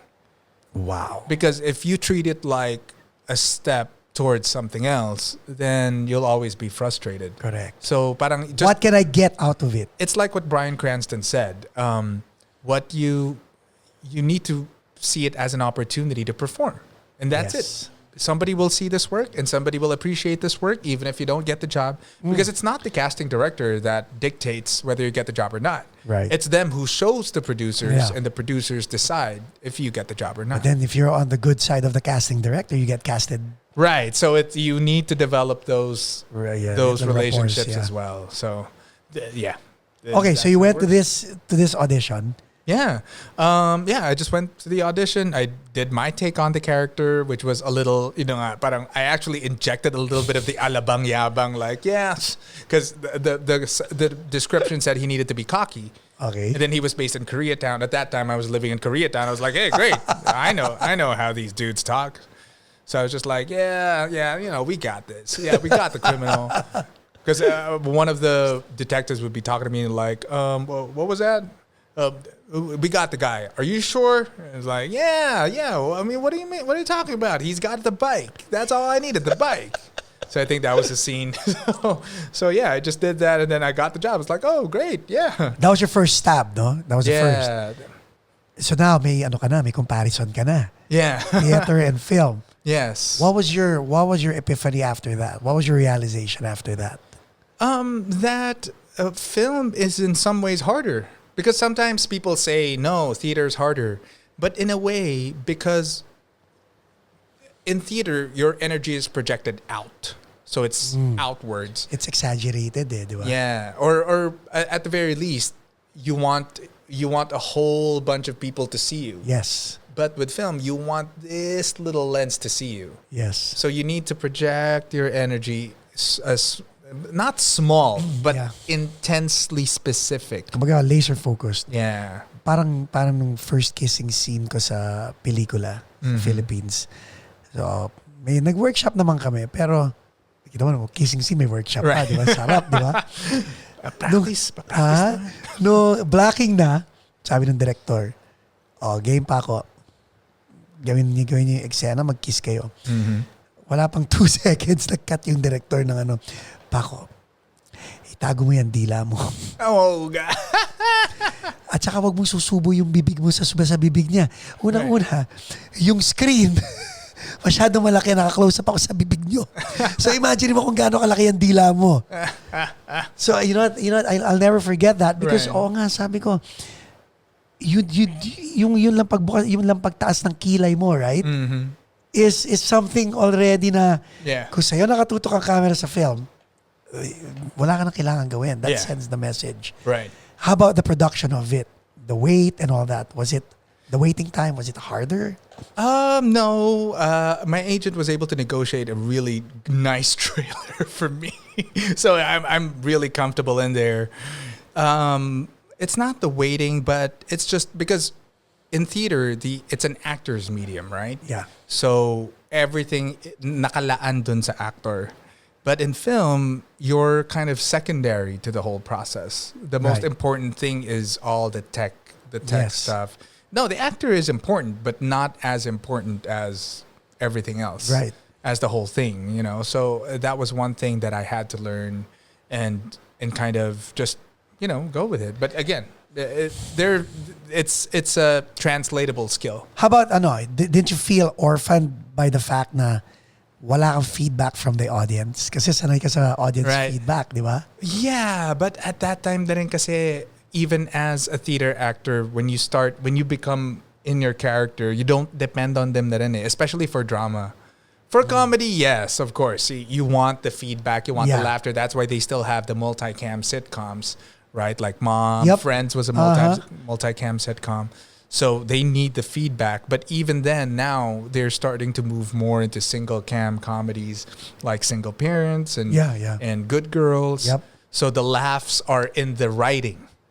So nandun na sa delivery mo. Yung parang, but then even the delivery, they don't want it like, It's, totoo yun, no? Right?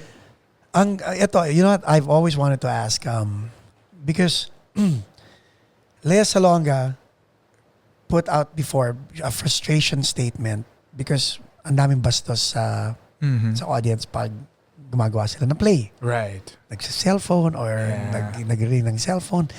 As an actor, to people who don't understand how important it is when you guys are on stage, is it really important to silence your phone and to focus? Yeah, well, kasi syempre ang dilim-dilim ng audience, di ba? Yes. So you will see somebody's face light up because they're looking, and no matter what, look, actors are actors because we want to be loved. Right. So when someone else is like, it's like you're having dinner with someone. So it's an intimate relationship with the audience. Right. We're here for you. You took time out of your day to watch us, and we made this for you. It's like pinaglutuan kita. Yung prep, yung haba ng prep nito. Yeah. And then so parang eto na, hinain mo na. Tapos yung person parang text ng text, tapos lumamig na yung pagkain. Galing. Diba? Parang hinihintay mo na, diba? Diba? We're married. I'm sure. Do you cook for your wife? She cooks for me. Okay. So I cook for my wife. Na-in love ako sa cooking dahil sa pandemic. So anyway, so luto na, diba? Pero parang, ito na, habang mainit. Doon ko natutunan yung habang mainit. Ako ganon. Yun din sinasabi sa akin ng wife ko, habang mainit, kainin mo na yan. Yeah. So it's essentially that same feeling. Like we sweat blood, blood, sweat, and tears for you to create this piece of art, and then you're just not going to appreciate it. Diba? So in a way, it's easier when you do film because you don't know if people are watching it or not. Correct. Right? So, and anyway, if anybody gets, nowadays, it's more the direction and the production that gets criticized more than the actor on film. Yeah. For some reason. Di katulad It's sa shifted. teatro, kayo talaga ang focal it's point. the actor and the actor. Diba? Kasi they vetted the material. Whereas on film, the direction gets more criticized. The production gets more criticized. How much money they put into it gets criticized. The acting, everyone's good in Hollywood. Everyone when just you is. when you say everyone's good in Hollywood, ako naiintindihan ko na after having Clifford here, and kasi ang concept sa Pilipinas not to say mas hindi nila vinevet yung mga artista sa Pilipinas, no, pero makita ka lang na cute ka na naglalakad ka sa mall, Right. i-groom ka na nila para maging Yes. artista. The keyword is groom. Right? Right. Dito hindi pala. Dito, everybody, like what you said, like what you did, everybody prepares for it. Yeah. So now when you say everyone is good in Hollywood, Right. you're coming in with someone who's also as prepared or maybe incrementally prepared, more prepared than you are. Yes. That's Galing. essentially what it is. You know, we'll come back for more of Ruben Uy after this messages. Ang sarap ng usapang to. Sana may napupulot kayo.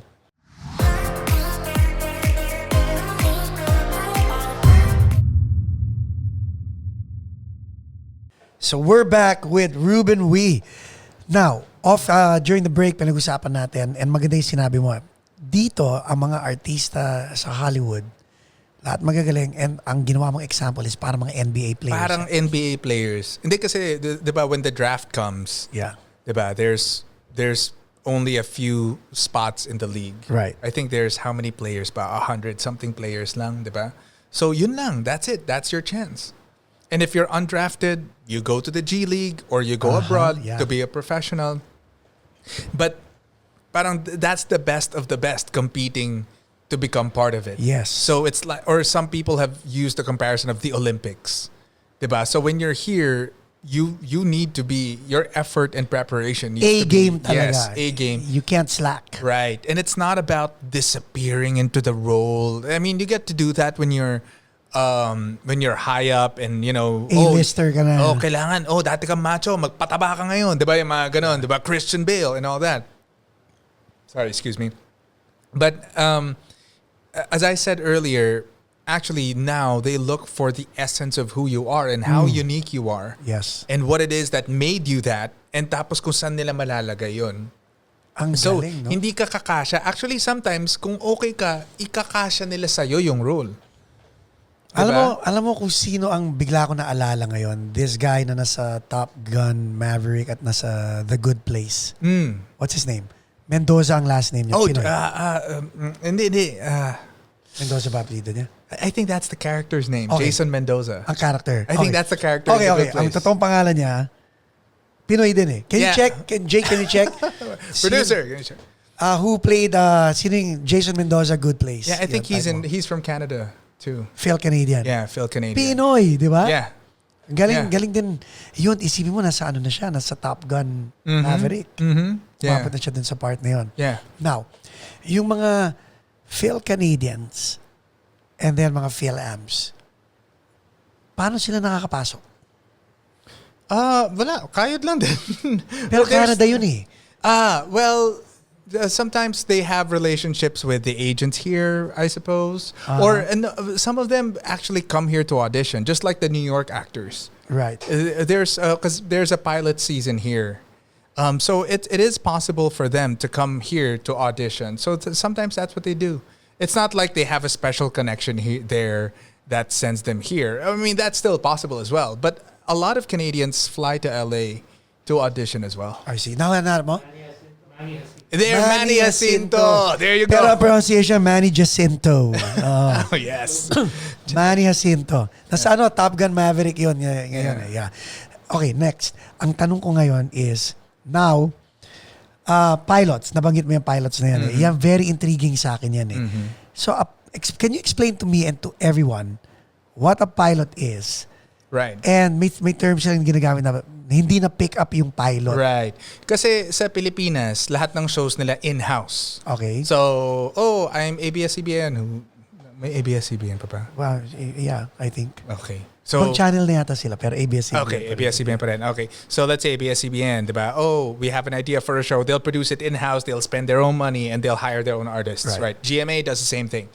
Here, no, there's studios and there's distribution. Okay. Diba? So for example, like Break it down for us. Break it yeah. down. So for example, like let's say I have a show and I sell it to some people with money, the producers. Yes. So let's say Brooklyn Nine-Nine, for example. Okay. I think they filmed that in Universal. Right. Okay, that's where they film it, but they sold it to Fox. So ngayon, Fox is the producer Well, the Fox is the channel, channel, that buys the show. that buys the show. So okay, Nabuo na. yeah. Oh, you made a great show. Okay, I'll buy it. I'll put it in my season. So they order episodes. They order a season from the pilot. Oh. But then they test it out. So, diba? So they can take your pilot, but if it doesn't, they might still not order a full season from it. Kasi narinig ko yun, I was watching Will Smith. I was watching his podcast. Mm-hmm. Well, his video, YouTube video. And then, tuwan-tuwa siya because Prince of Bel-Air, Right. 2 seasons kinuha. In order. Yeah. In So that's order. rare. Because that's a huge commitment. Diba? Kasi if you want to hedge your bets, then you just Yes. order one season, and then Right. if it doesn't fly, Okay na. then you can tapos ka just, na. cancel. Ito commitment to for 2 Yes. seasons, sink or float. Right. Yeah. Which Oh, is a wow. huge deal. So that's already a lot of money. That's a lot of jobs for people. So kung pasok ka sa cast, alam mo na may Yeah. ilan episodes ba? 12 episodes per... 12, 22. I'm hindi ko alam kung... Depende. Nowadays, you can have a 10-episode season, Right. a 15-episode season.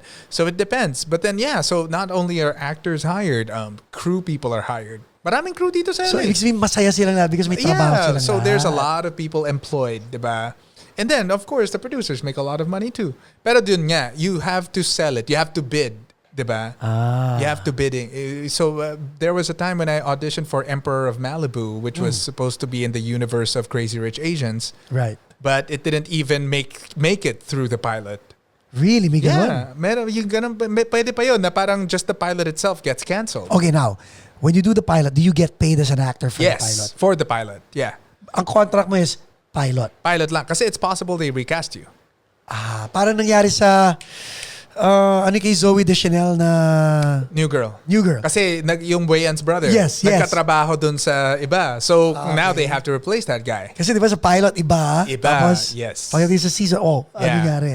Exactly. And then nung na-cancel yung isang show na yun, bumalik siya as his character of... Kasi they Ang changed the galing, name. ang galing. They didn't make him the exact Right. same character. Which is good. Which is good because Smart. now he can come back and now there are 2 black guys in the show. Which is good also. Yeah. This climate is, di ba? The more people of color, the better. Yes, Kasi yes. the more we can prove that we're viable, ganun lang naman yun financially viable. Diba? Now, ano sa tingin mo ang magiging future natin as let's say a community, wag na lang Filipino race or Asian whatever, as a community, minority. Yeah. Ayoko na isiping minority because nagdo-dominate na tayo. Yeah. In 2050, Asians will be the majority. 2050. 2050, yeah. Shucks, hindi So natin. that's why it's important for us to stand up for, you Yes. know, our BIPOC Yes. brothers and sisters. Because what kind of majority will we be when we become the majority, diba? So, syempre, we want to fight for everyone. We don't want any more exclusion, diba? LGBTQIA, Yeah. diba? We have to be proper allies for them. Everybody has to get along, in my opinion. Yeah. And kasi we've been brainwashed of the scarcity mentality. There's no such thing. How much richer did Jeff Bezos become Billion, due to diba? this pandemic? I know. Right? How about this? Kanina tinignan ko na lang. 34, as of today, this taping, $34 trillion ang US stock market. US stock market. $44 trillion ang combined world stock market. Right. There's enough for everyone. Yeah. That's the thing that they brainwash you. And that's why I understand the people on the other side. They're scared. Right. And they don't want to just give things away. But what they don't understand is they're keeping things from them too. Correct. Yun lang yun. And I'm not saying, just, distribute it to everyone. But it just doesn't have to be the way Opportunity. it is. Yeah, especially when you compare it like 100 years ago, Yes, even then. yes. It's Yes. a different way of living, diba? So, yun lang. I just think there's enough for everyone. There's no reason to tear each other down. And I think yun ang sad, no, Ruben? Yung tearing each other down. Don't you think? crab mentality pa, di ba? Oh, yun yung kailangan natin. Before you ayusin. continue with what you're saying, yung crab mentality, like with your fellow Filipino brethren, kasi hindi ko alam kung talamak ang crab mentality sa ibang Asians eh. Pero alam ko sa atin, it's, you know what I mean? Yeah. And, like, again, shout out to Mike Abad and JJ Buen Camino, because to bring you on the program, para sa amin is a win. Because, believe it or not, Mike as ours, siya ang aming artist, Jedi Master. And, yeah, exactly. Ang hirap for him to talk to our peers. Right. Our peers are more, yeah. And then you get Martin Rivera, okay. But, alam mo, ano kaya eh, yan yung, ang thesis ko dyan is the Filipinos' obsession with legitimacy. So, kunwari, yung issue ng Philippine-X, di ba? Yeah, go. So, a lot of the Filipinos in the Philippines are like, ano bang alam ng mga Phil-Ams with what's going on in the Philippines? We're Filipino. That's how it's always been. What I found out when I finally came here to America is, for example, one of my pet peeves is when Americans say, I took it personal. Kasi tayo, diba, we learned personally. Personally. Yun yung grammarly correct, diba? Yes. Tama ba yung grammarly? Yeah. Yun yung correct grammar, Yes. diba? But they don't care. If that's the future, that's the future. People are just gonna say, I took it personal. I think different. Kasi nagsimula yun sa Apple eh. I think different. Diba? Hindi think differently. Yeah, do it perfect. Yeah. Eh, diba tayo, do it perfectly. I took it personally. Think differently. But hey, if it's changing, it's changing. Alam mo, you know what? Buti sinabi mo yun. Ako, ang pet peeve ko, dalawa lang. Yung Apple. Yeah. Pero ginagawa rin nila, di ba? Hindi sila un-Apple, but hey, I took a apple over there. At saka yung pangalawa is say singer. Yeah. Hindi ko Tsaka alam. yung, ano yun? Jewelry. Oh, Di ba jewelry. jewelry? Yeah, jewelry. Jewelry. Ganun sila, di ba? Yeah. So, but hey, go ahead. for them, if that's where it goes, that's where it goes. So, Philippine-X, in my opinion, if that's the future for us, if that's what it takes for us to accept our LGBTQIA plus allies, for them to not feel threatened, for them to feel safe, for them to feel that they belong, diba? Why not? It's in our culture. Yes. Trans people are in our culture. Yes. So, and yun nga, nandun kasi sila na parang, yung mga anak ko, parang diba, they're obsessed with that. They're like, no, it's highly possible for your child to remain whatever he or she is while these people are in here. Yeah. So, for example, like my parents' generation were so scared of me going to theater because they think that might turn me gay or things like that. And I was like, I have 10, 15 different LGBTQIA plus friends and I'm still married to a woman. I mean, it is what it is. Yep. If you like what you like. Tatakot kasi siguro mga ibang tao to baka ma-emphasize yung tinatago nilang whatever. Ilabas mo, man. Yeah. Tapos yun din yung ano ko sa kanila, parang, hey, if for example, if men like men, then there's more for you. Hindi ba? Ganun na lang isipin mo. Parang just don't trample on other people's rights. Kaya wag walang basagan ng trip. Right, yeah. Because even myself, I was actually more conservative back in the Philippines. Because I was around people who were like, and I was actually not as active as I was there as I was here. Okay. So kaya ngayon, donate na ako. Parang, kung anong meron, donate. Kasi, of course, I feel guilty for not having been active there. And I succumbed to the fear na, baka masalvage ka. Baka sabihin nila, komunista ka, ganun. But then now I'm like, well, what's wrong with those people believing in what they want to believe? Right? I mean, deep inside, I'm still a capitalist. I still like making money and all that, just not greedy. But at the end of the day, there's just enough space for everybody to be who they are. And yun nga, wag tayo maging obsessed masyado dun sa legitimacy. Kasi that's the reason why, for example, back then, they were like arguing who really started theater in the Philippines. Why is that even a discussion? Correct. The point is, let's just make more. Correct. Let's look towards the future and stop looking to the past. Yep. Yun nga sila, parang, it's Filipino, not Filipina. And I was like, well, kung gusto mo yung pinaka-original, di mag-ano tayo, alibata, Diba? Diba? Ano yung pinaka-original na original, pati nga yung Tagalog if you compare it to Bahasa, which is Indonesian. Yes, halos. Diba? Hindi lang yun. Kung gusto mo ng super legitimate, sa kanila yung pinaka-legitimate. Because they preserved their language. Yes. Our language is infected with Spanish influences and American influences. Ang natira na lang sa atin is kanan, kaliwa. Yeah. They also have kanan, kaliwa. But actually they say ako, not ako. So their accent ang combination nga natin is Bahasa and Malay, di ba? Yeah. So para sa akin, huwag kayong masyadong obsessed doon. Let's look towards the future. Let's look because to be honest, when I look at Filipino-Americans, like for example, Alvin Kailan, right? The founder of Xlut is Filipino. Galing, no? He uses his culinary techniques learned from fundamental, culinary skills and used his Filipino palate for it. Now, if people are like, well, what's the traditional Filipino food? Sugary tocino. Diba? Yung ano? Hanggang doon na lang ba? Itong, alam mo, hindi ko lang matutuwa ako hindi. These 4 non-Filipino guys who named their restaurant Barkada. Nalungkot ako ron kung bakit binuli natin yun. Binuli natin yun No. Hindi, well, actually sa akin din, parang kasi walang kinalaman sa Filipino yung Barkada. Right. So, parang kahit man lang, tapos nung tinanong siya, so what's your reason for using Barkada? Oh, it's just a word that I liked. Wala man lang, parang, sorry, pwede ba magmura dito? Oo naman. I-bullshit mo na kami. Na parang, because it's the word for friends and it's a place where we can hang out with our friends. Yay! Or sana sinabi mo na lang na, hindi, that's a Filipino word that means blah. But no, sinabi lang niya, it's a Filipino word that means friends and I liked it.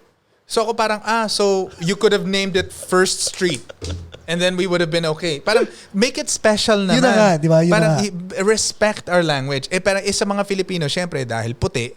But did we bully them into not changing? Well, they should. We should bully them. We should not bully, but we should stand our We ground. pressure, yeah. Yes, because even myself, when I first finally settled here in America, I was bowing down just because they were white. Because that's what we were trained to do. Right. Like, he's white. Hindi ko pala alam, mas matalino tayo ng dito sa kanilang lahat. Yun nalaman ko early on yun. Sa kanilang lahat. Yung boss ko noon, when I first came here, one of my first entry-level jobs was a door-to-door salesman. College-educated door-to-door salesman. Where were you gonna find that? They found gold because some of them didn't even graduate high school. Of course, tapos tayo overqualified lahat. Overqualified, diba? But then we're like, hey, please give me a job, diba? Tapos ano yung email niya mali-mali yung spelling. When did the light switch on? When he sent his first email and then it was all wrong. There was no salutation. There was highlights in places that I was like, what the heck is this? As in, oh my God. So that's when I was like, we should be proud of ourselves and we should look towards the future. The Filipino-Americans is my hope because they're the ones who look forward. Alam mo, when you say, okay, sa ngayon may dalawang klase pang Filipino-Americans Kasi tayo first generation Filipino-Americans tayo di ba? And again, your family's starting. Right. Right? So, pwede mong i-instill sa mga anak mo kung ano ang when we look forward, do we forget the Philippines and our roots or what's your vision of I just don't think it's even a problem. I don't think we'll ever forget. And I think that's what I think that's what they're learning ngayon. Na parang, okay, fine, they might not speak the language, but their tastes will always be Filipino. Yeah. The way they romance, like we talked about. Kung paano tayo manligaw, kung paano tayo... Sa tingin mo hindi mawawala yun? Hindi mawawala yun Sa bagay, yung anak ko is 24 and ganun pa rin manligaw. Right. Hindi kasi even myself, so I'm Chinese-Filipino. So I experienced the same thing a Filipino-American experiences back home. Correct. Because I worked hard to assimilate into Philippine society. Pero, Oo nga, no? Pero hindi ko maalis yung pagka-Chinese ko. Yeah. So well, in college I didn't care much anymore, but in high school kailangan talaga yung grades ko Yeah. mataas. Yeah. Tapos yung may pagka OCD yung mga Of mga course. kalahi ko sa Pilipinas eh. Of course. Hindi mawawala yun. So in the same way that there will always be a through line, Yeah. 'di ba? Let's welcome the changes because we need to have faith in our soul. Na ang Filipino soul, hindi mawawala yan. Kahit nga dito, punta kang Carson, punta kang Glendale, punta kang Panorama. Andun, yeah. Totoo. Di ba? Andun at nandun. Ngayon, when sinasama natin ang LGBTQ, ang mga ibang minorities, and now we are now the majority, how can we all make a difference in your opinion? How can we set up, kasi ang meron tayo, we're disenfranchised with mali yung pamamalakad ng puti sa mga minorities. Pero now, as we become the majority, how can we set a good example? Because I'm consciously thinking, okay, I may be a minority now, but it's my responsibility to act accordingly, to be Right. able to show Right. the current majority how the majority and doon ako medyo oh Lord, if this is our new majority, parang Right. I think, so meron ako nabasang tweet na hindi necessarily Filipino. I think this was a Korean-American or Chinese-American. Parang, I think she just, what was that? James Wan, I think, directed, what did he direct? Did he direct Fast and Furious or something? But anyway, James Wan directed something, Okay. right? And then when they were watching, when she, a writer, and her dad were watching the movie and the credits came, and then, oh, a Chinese person directed this? And then she said, yeah. Like from America? Yeah. That was the only time he understood that she can do this as a job. So I think as long as we go Galing, and no? stop conforming to what they want us to yeah, be yeah, and just be who we are, yep, just it'll all naturally come out because we're so obsessed with doing things right.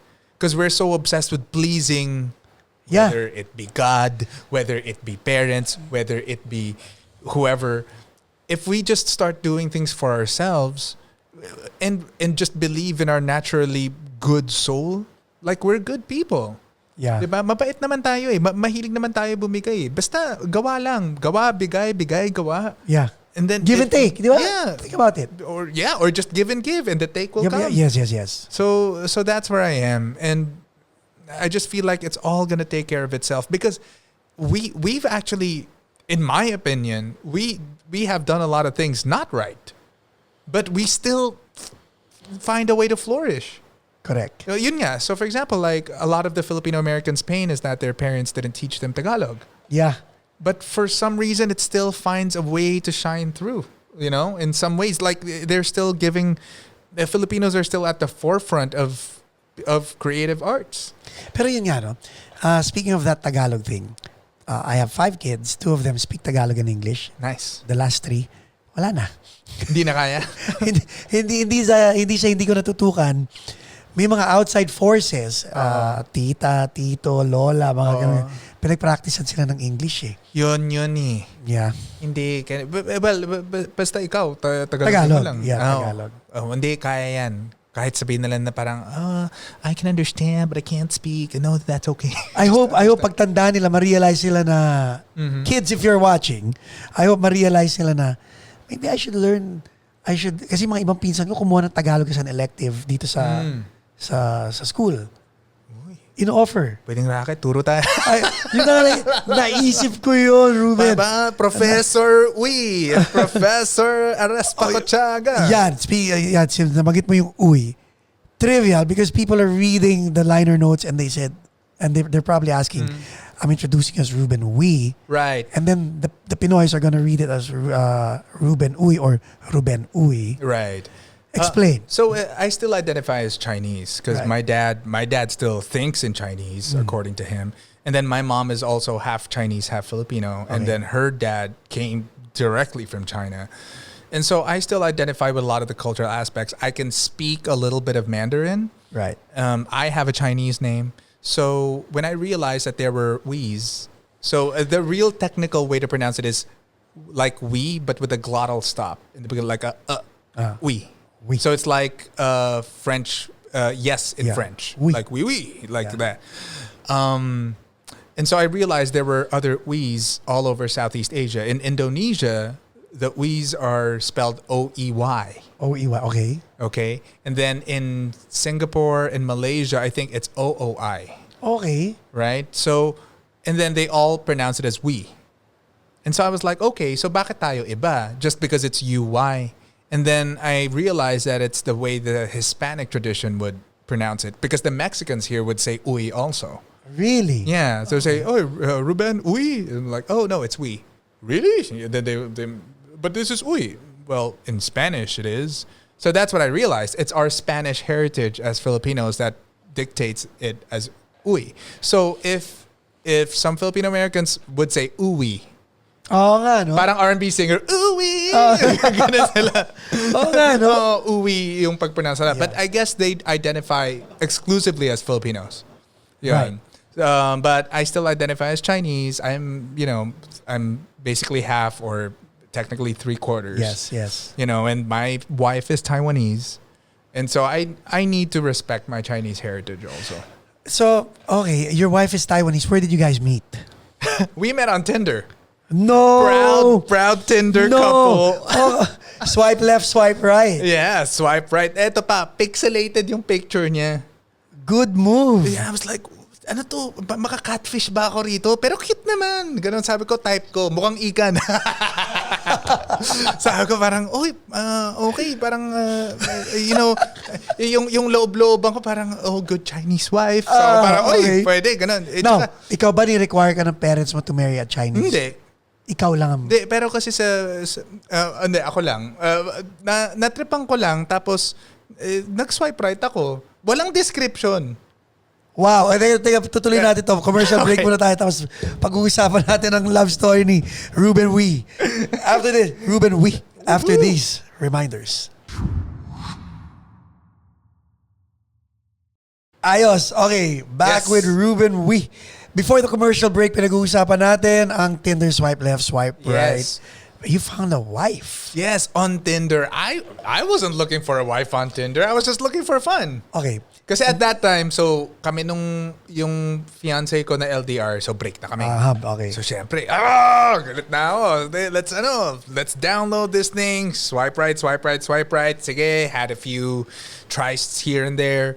Pero after a while, parang, nakapagod eh. So, is Tinder ba for one-night stands? Supposedly, pero, so at first, it was yung mga ganun nga, for fun, and then, I think... Time out. Magtatanong ako kasi hindi ko na nadaanan yan. Patayin ako ng asawa ko pag nakita niya ako nagsaswipe left, swipe right. Well, diba? in a way, okay din. Okay. Na hindi mo na... Exactly. Nakailanganan. So, magkikita kayo, may assumption ba na I'm gonna sleep with you, you're gonna sleep with me? May assumption ba? Hindi, Wala. ang hirap Okay. Hindi kasi nga yun nga. Ang danger is baka makatfish ka. Right. So, which has happened to me before. Na parang Na-catfish ka. There was this... May kilala kami hanggang ngayon, naka-catfish. Pero anyway. Ayun, so, kasi ito, so, ang bango-bango ng profile niya, influencer daw. Totoo nga, influencer nga. Let's just say magaling ang photography skills niya. So picture pa rin niya. Picture niya talaga. Iba lang profile. Pero, tapos parang paano nangyari? Ano bang lens yung ginamit nito na hindi ko talaga alam kung paano nangyari. And then, so I already have my share of hits and misses. Okay. And nakakapagod din talaga to do online dating. Nakakapagod talaga. So after a while, you're like, it really motivates you to find somebody you can get along with. Right? So nakita ko picture nung my now wife. And then, yun nga, it's a nice wholesome picture. As in, nakakatawa nga kasi usually thirst traps, mga yung ganon. Yeah. Or mga ganon. Ito wala. Or ganon. Or mga ganyan. Yun yung mga picture. Duck Yung face. kanya talagang, as in, Picture lang. Oh. Now I learned it was a family picture na kinat out lang niya sarili niya. Walang effort. Wala. Ganon. So Tapos, na-intriga ka? actually, well, di naman. Nag-swipe ka. Kasi, hindi. Sa Tinder, kahit nga hindi mo masyado type, basta swipe ka Okay, lang na what's swipe. swipe right? Swipe right is, yes, approve. Left? Ayaw. Okay. Pero, kasi nga, you need to swipe 100 to get 10, then from Okay. 10 you go out with 1. Right. So medyo you really cast a wide net. Okay. 'Di ba? Tapos bahala na. Tsaka at that time I was coming from a sales background. Correct. 'Di ba? So alam mo yung law of numbers. 'Di ba nga? Yeah, so you cast a wide net, 'di ba? So I was like, okay, risky, whatever. Nag-respond. Oh. Wala nga ang description. Lang, name and age lang. Sabi ko, okay. Tapos nung kinausap ko, yun nga. Ngayon na alam na natin na hindi lahat ng Amerikano matalino. Nung sumagot, Uy. ba? May sentence structure. Tsaka Uy. di lang yun. Maganda pa yung flow ng logic. Yes, yes. Tsaka witty. Uy. So sabi ko, So chat to, chat. Oo, kasi after dun, i-chat mo. And Yeah. then you exchange numbers if you guys hit it off. Right. And then so finally I asked her out. Usually Filipino tayo eh. So you kind of put it out there, hey, do you want me to pick you up? So may ganon, yeah. Ayaw. Ooh. Sabi niya parang, oh, no, let's just meet up. I was like, ooh, okay. Di parang, ooh, challenge. Pero alam mo na she's Asian. Yeah, kasi her picture is actually her picture, but it's just since she cut it out from a family picture. Pixelated. Yeah. So sabi ko, baka peke ito, baka isa-scam lang ako nito. Pero since maganda yung pag-respond niya, usually yung mga scammers, di ba, parang, ano ba to, ginoogle translate lang ba niya to? Pero hindi, kasi yun nga, witty, and we actually, parang vinet ko naman. And it looks like, mukha naman tunay siyang tao. Nung na-meet ko, you're everything you said you would be. Uy. Oh, okay. And then we Did she say the same thing about you? Yes. Ayun, so ako, tas nakatawa pa kasi usually ako yung on time. Ako yung late. Wow. Oo. And then it was in Pasadena at that time. I was coming from Koreatown. Wait. So siya taga Pasadena na? Siya yung taga Pasadena. Okay. And then we met up, we hit it off. And then after noon, kasi I think that was sometime in September? Yeah, August, last year. September? Yeah. Yeah. No, August, September of 17? a few years back. Okay. 2016. Oh, wow. Was when I first Tagal met her. na. Yeah. Was when I first met her. And then, tawag dito, nung finally nag-date kami, and then, after noon, nag-date kami ulit ng isa pang beses, and then, umakyat ako sa San Francisco for Thanksgiving. Thanksgiving ba? Christmas? Umakyat ka sa San One of the Francisco. holidays. Okay. Nakalimutan ko na. Bay Area. So technically San Jose, ganong ano. So umakyat ulit ako sa Bay Area. Tapos iniisip ko kahit nasa holiday na ako. Parang, hi. Alam mo yan? Uy, Hey. parang oops. Having some turkey. How about you? Ganon. Diba? I'm spending time with my family too. Oh, great. This was my stuffed toy when I was a kid. Oh, really? So parang naka-experience ka ulit ng gano'n after a while. Parang kinilig ulit ako. Pero hindi, nakakilig naman talaga mag-date. But, of course. Pero I think, yun yung sinasabi kong hindi mawawala yung pagka-Pinoy mo. Yeah. Kahit nandito ka na. Sa Pilipinas nga, na ako parang... graduate ka na sa ganyan. Parang considered, ka na, parang considered, hindi naman player, pero you know how to play the game. Pero pagdating dito, parang, mas yung girls pa yung tipong, ang hiyain naman nito. Sino pa yung ganun? Ako pa yung, oh my Lord! Parang ako pa yung nasa skandalo eh. Ako ganun sa misis ko. Ako pa yung, sabi ng misis ko, mahinhin ka pala. Ano? Yeah. Feeling ko okay ako. Mahinhin pa raw ako.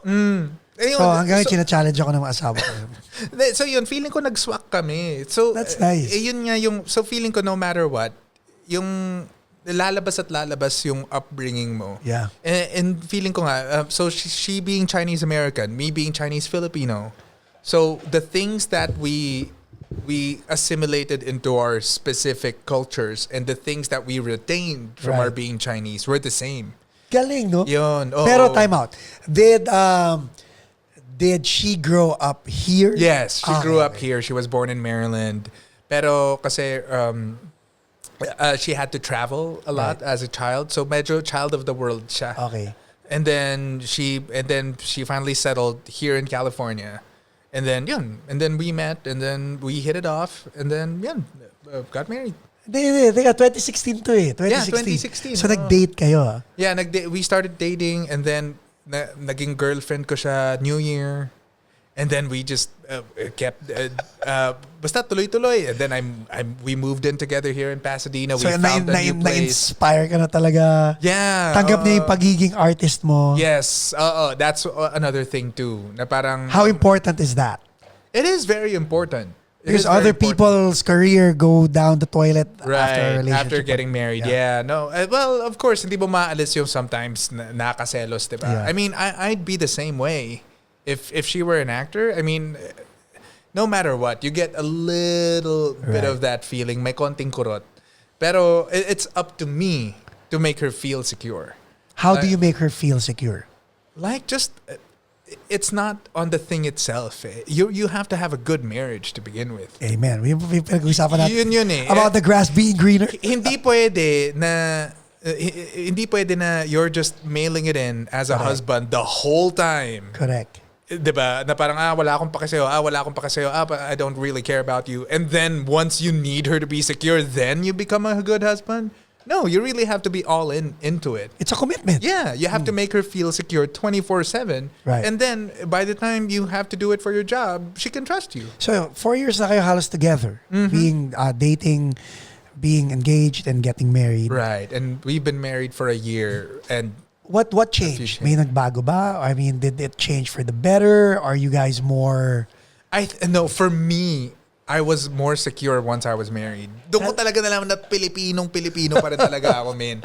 Kasi siya pa ngayon nagsasabi, parang, you become more needy. You became more needy now that we've been married. I was like, yeah.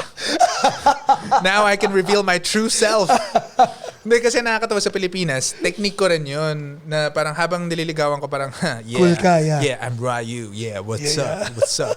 Pero pag kami na, parang slowly, hinuhubaran ko yung mga ano na yun, para to make her think she changed me. Parang no, you changed me. You made me become monogamous. Pero all this time, I'm just really looking for a wife. Correct. Because that's, no matter what, we're romantics at heart. What's her name?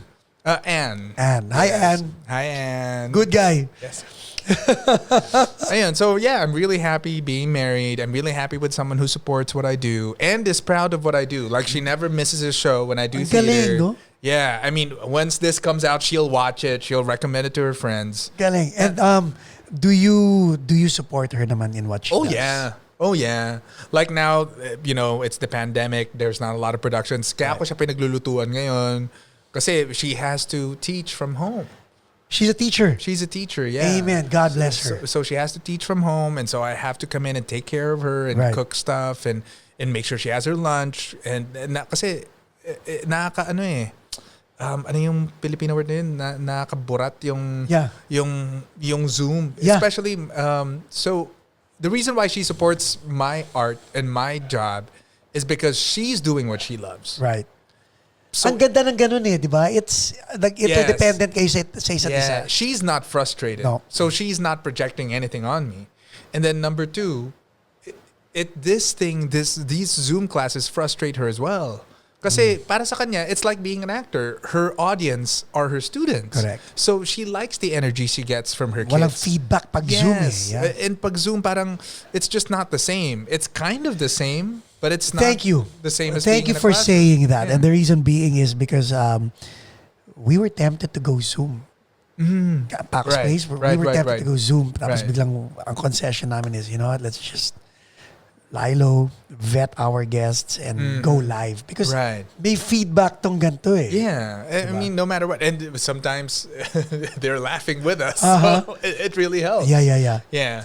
Oh my God. So kayo ni Anne, wala kayong balak magkaroon ng babies anytime soon? Well, if it happens, it happens. You know? It doesn't just happen, brother. You have to make it happen. Right. Well, basta. Let's just keep going with the mission. Ganon. Basta, my point is, no matter how many Kasi ang segue na tanong ko is, your mom and dad, they're still around, right? Yes. Hindi ba pinipressure ng daddy mo? Ikaw ang uniko iho niya eh. Actually, hindi naman. O hindi mo lang alam? It's more of my mom kind of gives a hint here and there, but I'm like, I don't, because I'm the boy. It's my wife that's gonna carry this baby. Correct. You know what I mean? But Chinese culture yun, di ba? Na, Right. Yeah. give me the grandkid. But at the same time, wala. We're millennials. Yeah. It's a different climate. Correct. So it's like, it's just, there's just a lot of things that are not in our control. Even this. So, but no, we're just treating it as like we don't want any pressure. Correct. We don't want... Kasi mas lalong hindi ka makakabuha pag may pressure. Exactly. So we just want it to be... That's why that's the mentality. But we're doing, we're doing what we're supposed to do.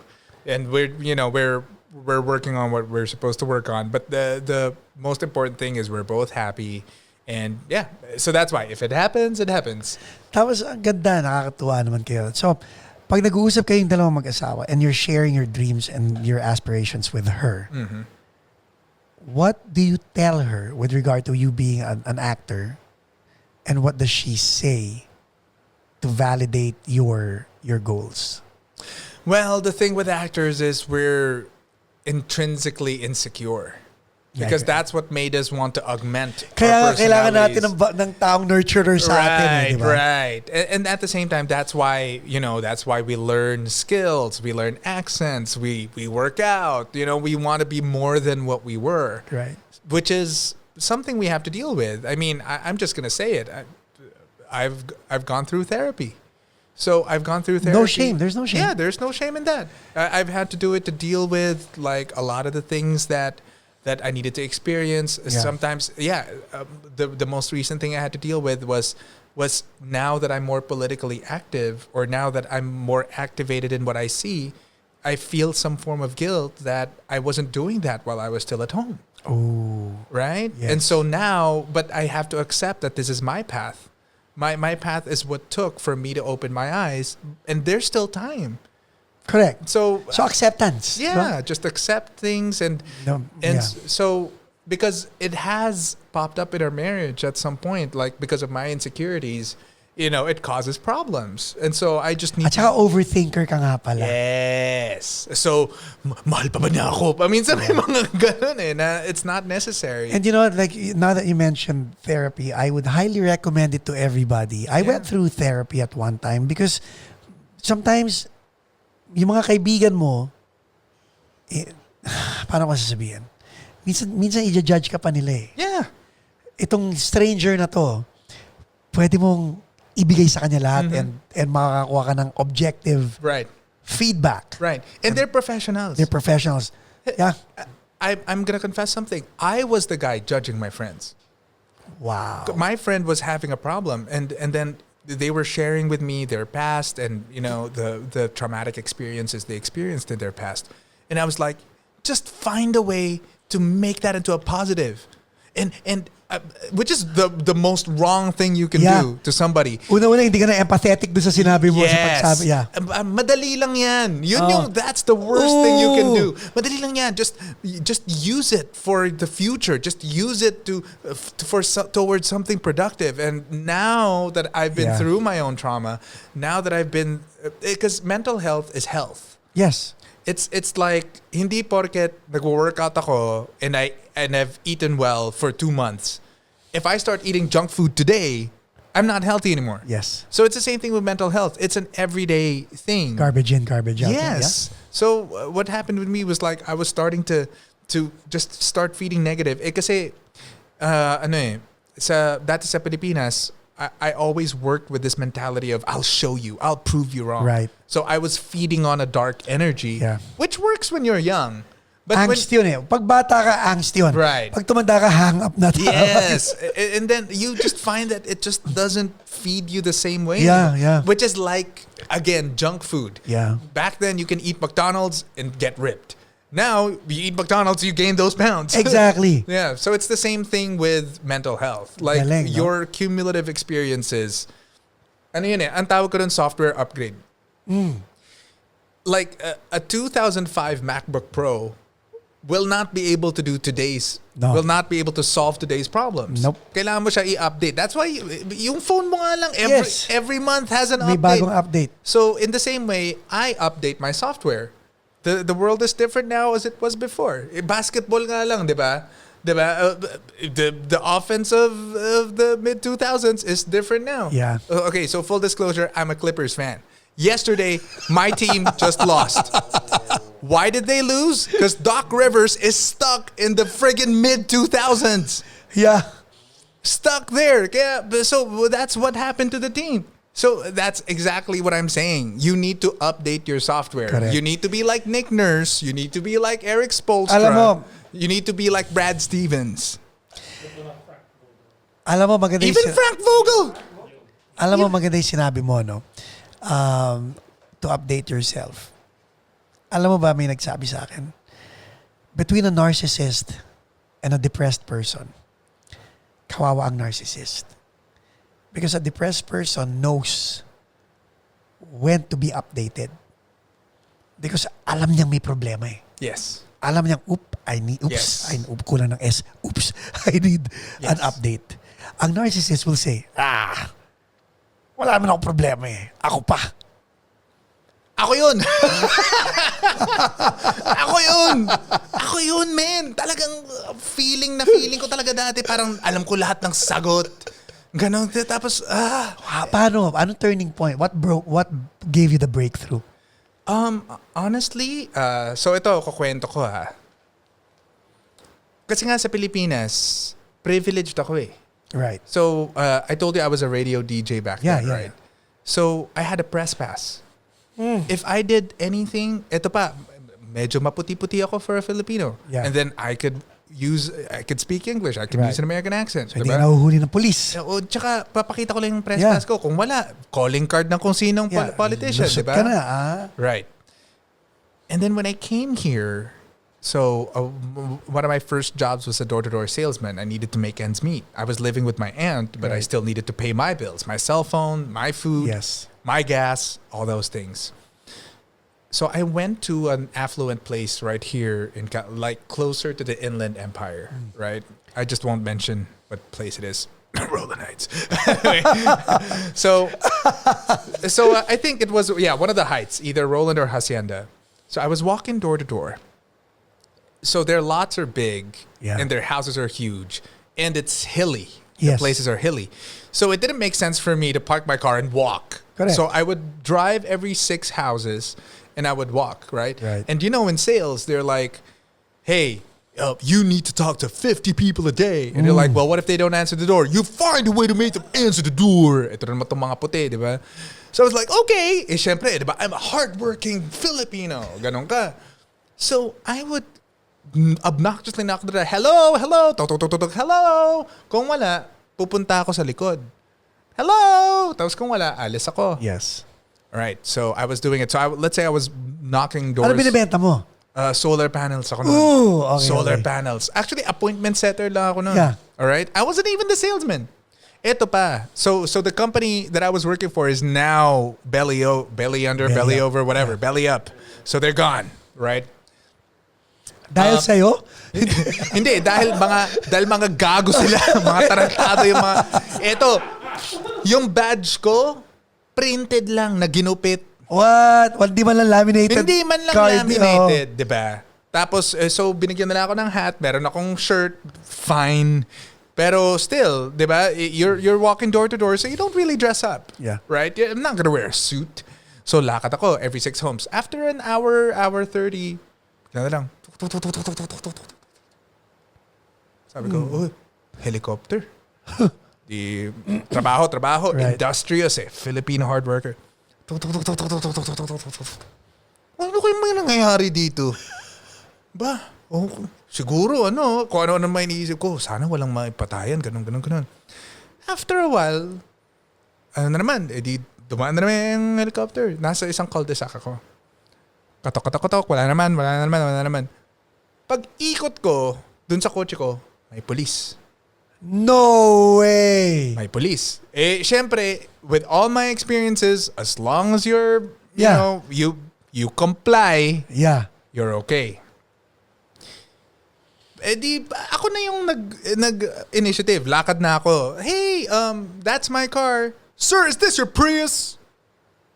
Yes, I just told you that's my car. Sir, we need you to come here right now. We're gonna ask you some questions. Malakas ang boses, sinisigaw ka malakas talaga. yung boses. Babae, mas matangkad sa akin na police. Wow. Tapos talagang galit na. Sir, we received some calls that there's been some activity going on here. We just need you to show us your license. I was like, oh, wait a minute, but what did I do? We're the ones asking the questions right now. So sabi ko rin, sir, sabi ko, ma'am, I have a badge. Yung plastic, yung printed out. Hindi man lang tinignan. You could have just made that up yourself. You could have just made that yourself. Wait, can I just call my boss right now? That could just be your homie, huh? That could just be your homie, huh? Wow, ganun kaagad na profile ka na. Ganon kaagad. Wow. Tapos sabi ko, oh my God, oh my God, oh my God. Ang nangyari, may isa pang car na dumating. Alam mo ko na sabi? Oh, no, he works for so-and-so company. Yeah, my cousin works there. He's fine. At least. Well, fine. At least. Nung time na yun, ano ba ako? Okay, sir, just be careful next time. Okay, we've been getting calls. You know, there's some criminals that were posing as door-to-door knockers. Pero hindi ka man lang binigyan ng chance pala magsalita, no? Yeah. So, and then umalis na sila. After umuwi ako. Okay? Wow. And it wasn't until a few years after. Nung time na yun, inano ko lang. Brush off mo lang. Oh, parang, oh yeah, you just, chalk it up to experience. Ganun ba ako? Yeah. Diba? Pero ngayon ko na-realize na parang, paano kung wala yung isa pang car? Oo nga. Tsaka no? paano kung may isa pang car pero yung pinsan niya hindi nagtatrabaho dun sa kumpanya ko? Oo nga. No? Paano na? Yun lang. So, until today, di ba, parang okay, fine, swerte, di ba? Pero, yun yung nag-change. Ngayon fully realized na. But that was the seed that Yun was ang germinated yeah. at that point. Like, that was extremely different. And I was just lucky. I absolutely did nothing to change that outcome. I did nothing. It just so happened I was working for the company that his cousin was working for. That was it. I didn't have any agency towards that outcome. I was helpless. Grabe. Even though my ass was saved, I was helpless with regards to my ass being saved. Wow. Anyway, we'll be back. Wow. Wow. Buti na lang. After these words from our sponsors, we'll be back with Ruben Uy.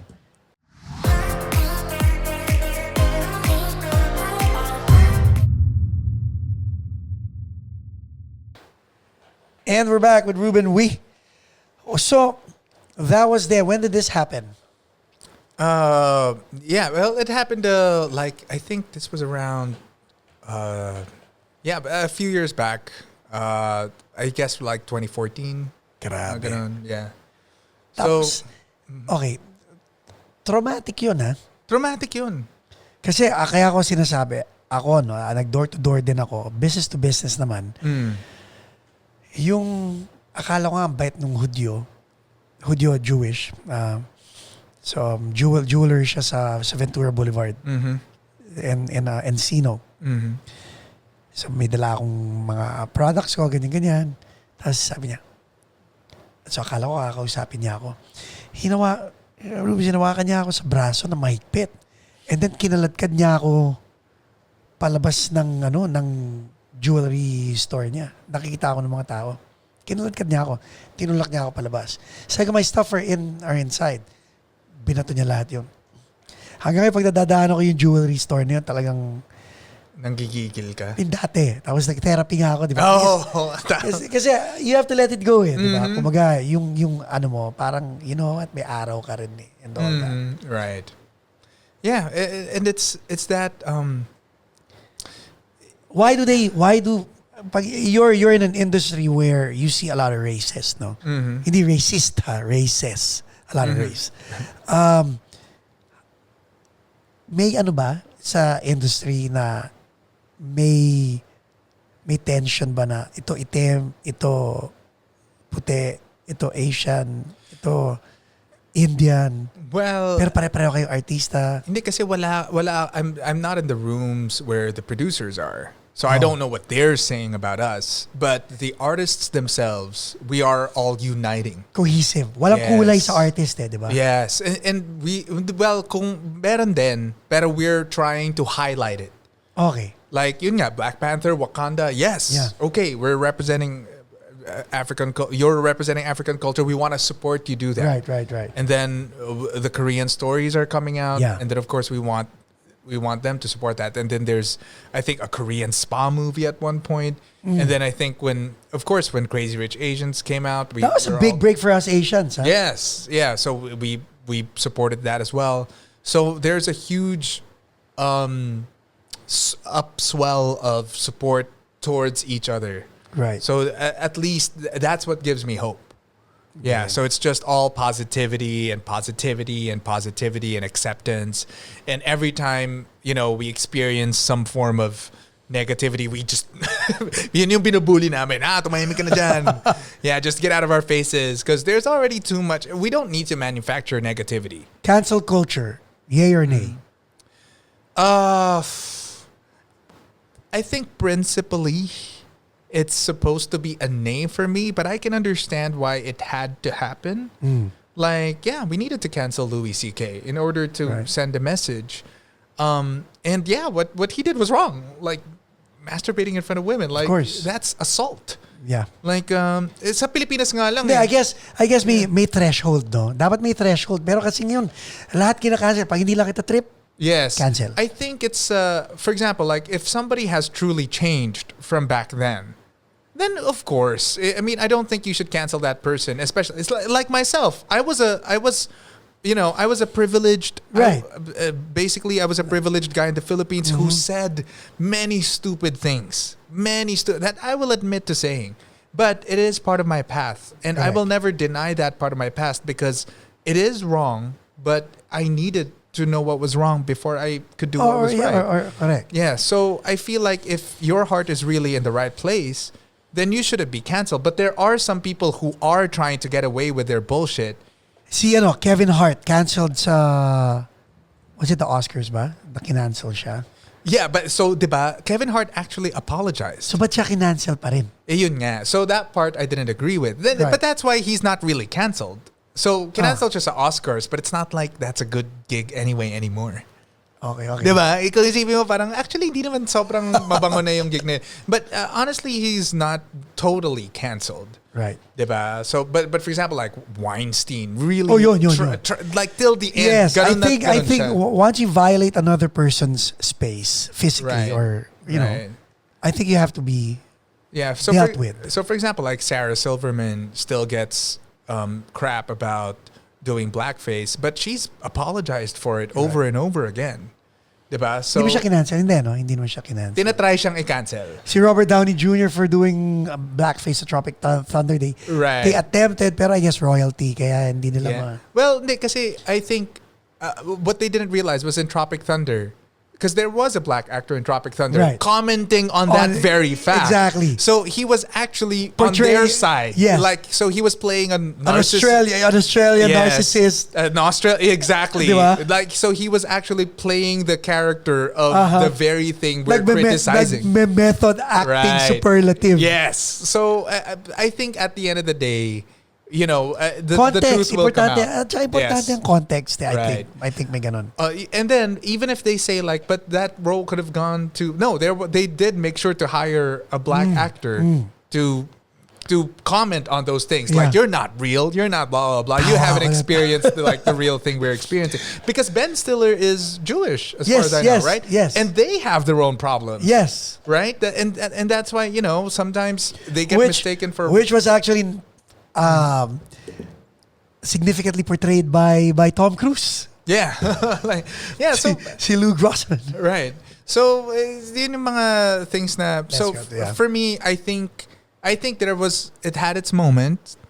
I support the Me Too movement. Yeah. But a total cancel culture, principally no, but I'm not worried about it. Okay. Is what I'm saying. I think the truth will come out.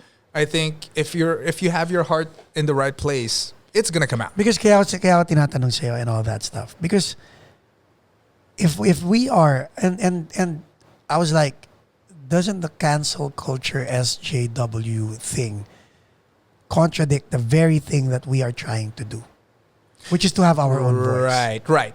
Yun lang sa akin. Parang what if you as Ruben Uy, decide to have your own voice, and now the voice that you choose, the path that you choose, doesn't align with a minority of the SJWs on the right or on the left.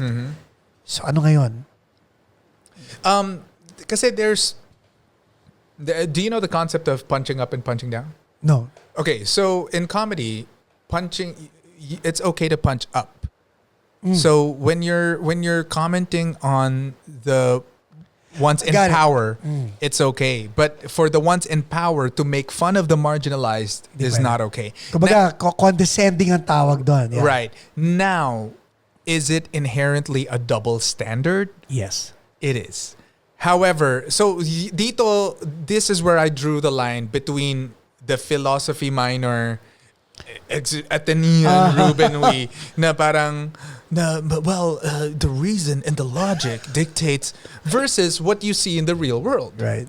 In the real world, how could it's like systemic, systemic racism. Yeah. Parang kasi they've managed to put a whole race into a whole class. Right. Like, well, how for example, like schooling is based on real estate tax. Is that what it's based on? I think. Yeah. No. Yeah. Right. So of course, if these people are inherently paying less than these people will inherently have more. Right. So it's that kind of thing. So how do we break that cycle if we're not going to do something a little extreme? Diba? So and it's the same for us, right? Yeah. Like, how are we going to have a voice if there are no writers? That's why they're like, oh, diversity movements, that's just a handout.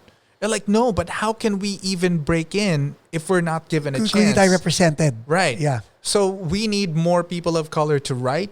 We need more people of color to direct. We need more people before we can get more people And of you know color what? who act. You know what? Maganda yung sinasabi mo because a while ago, sinetap mo na yung scene na actors play a secondary role compared to the producers and the directors and all. Tama ka.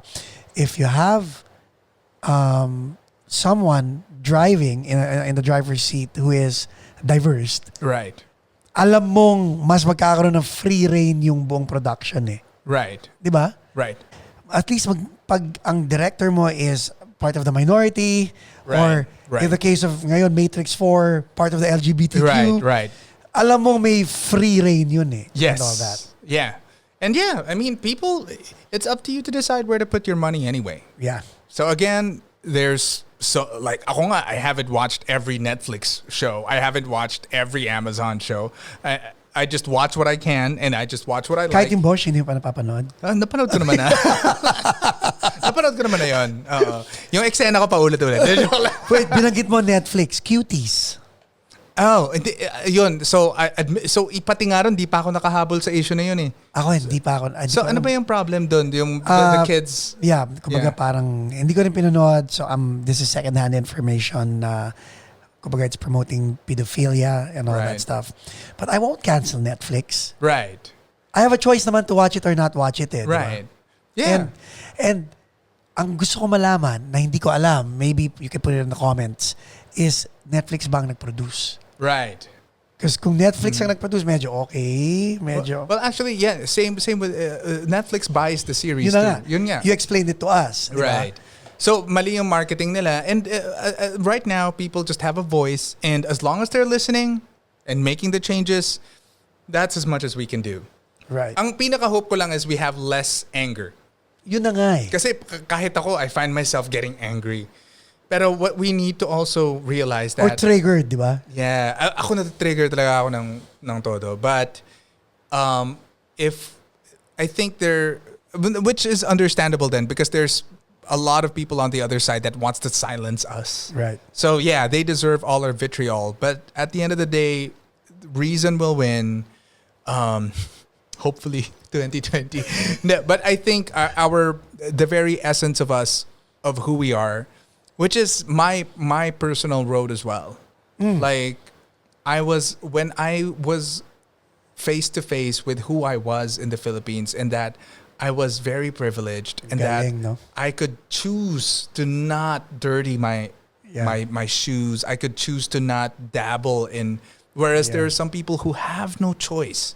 Correct. They have to fight for their lives.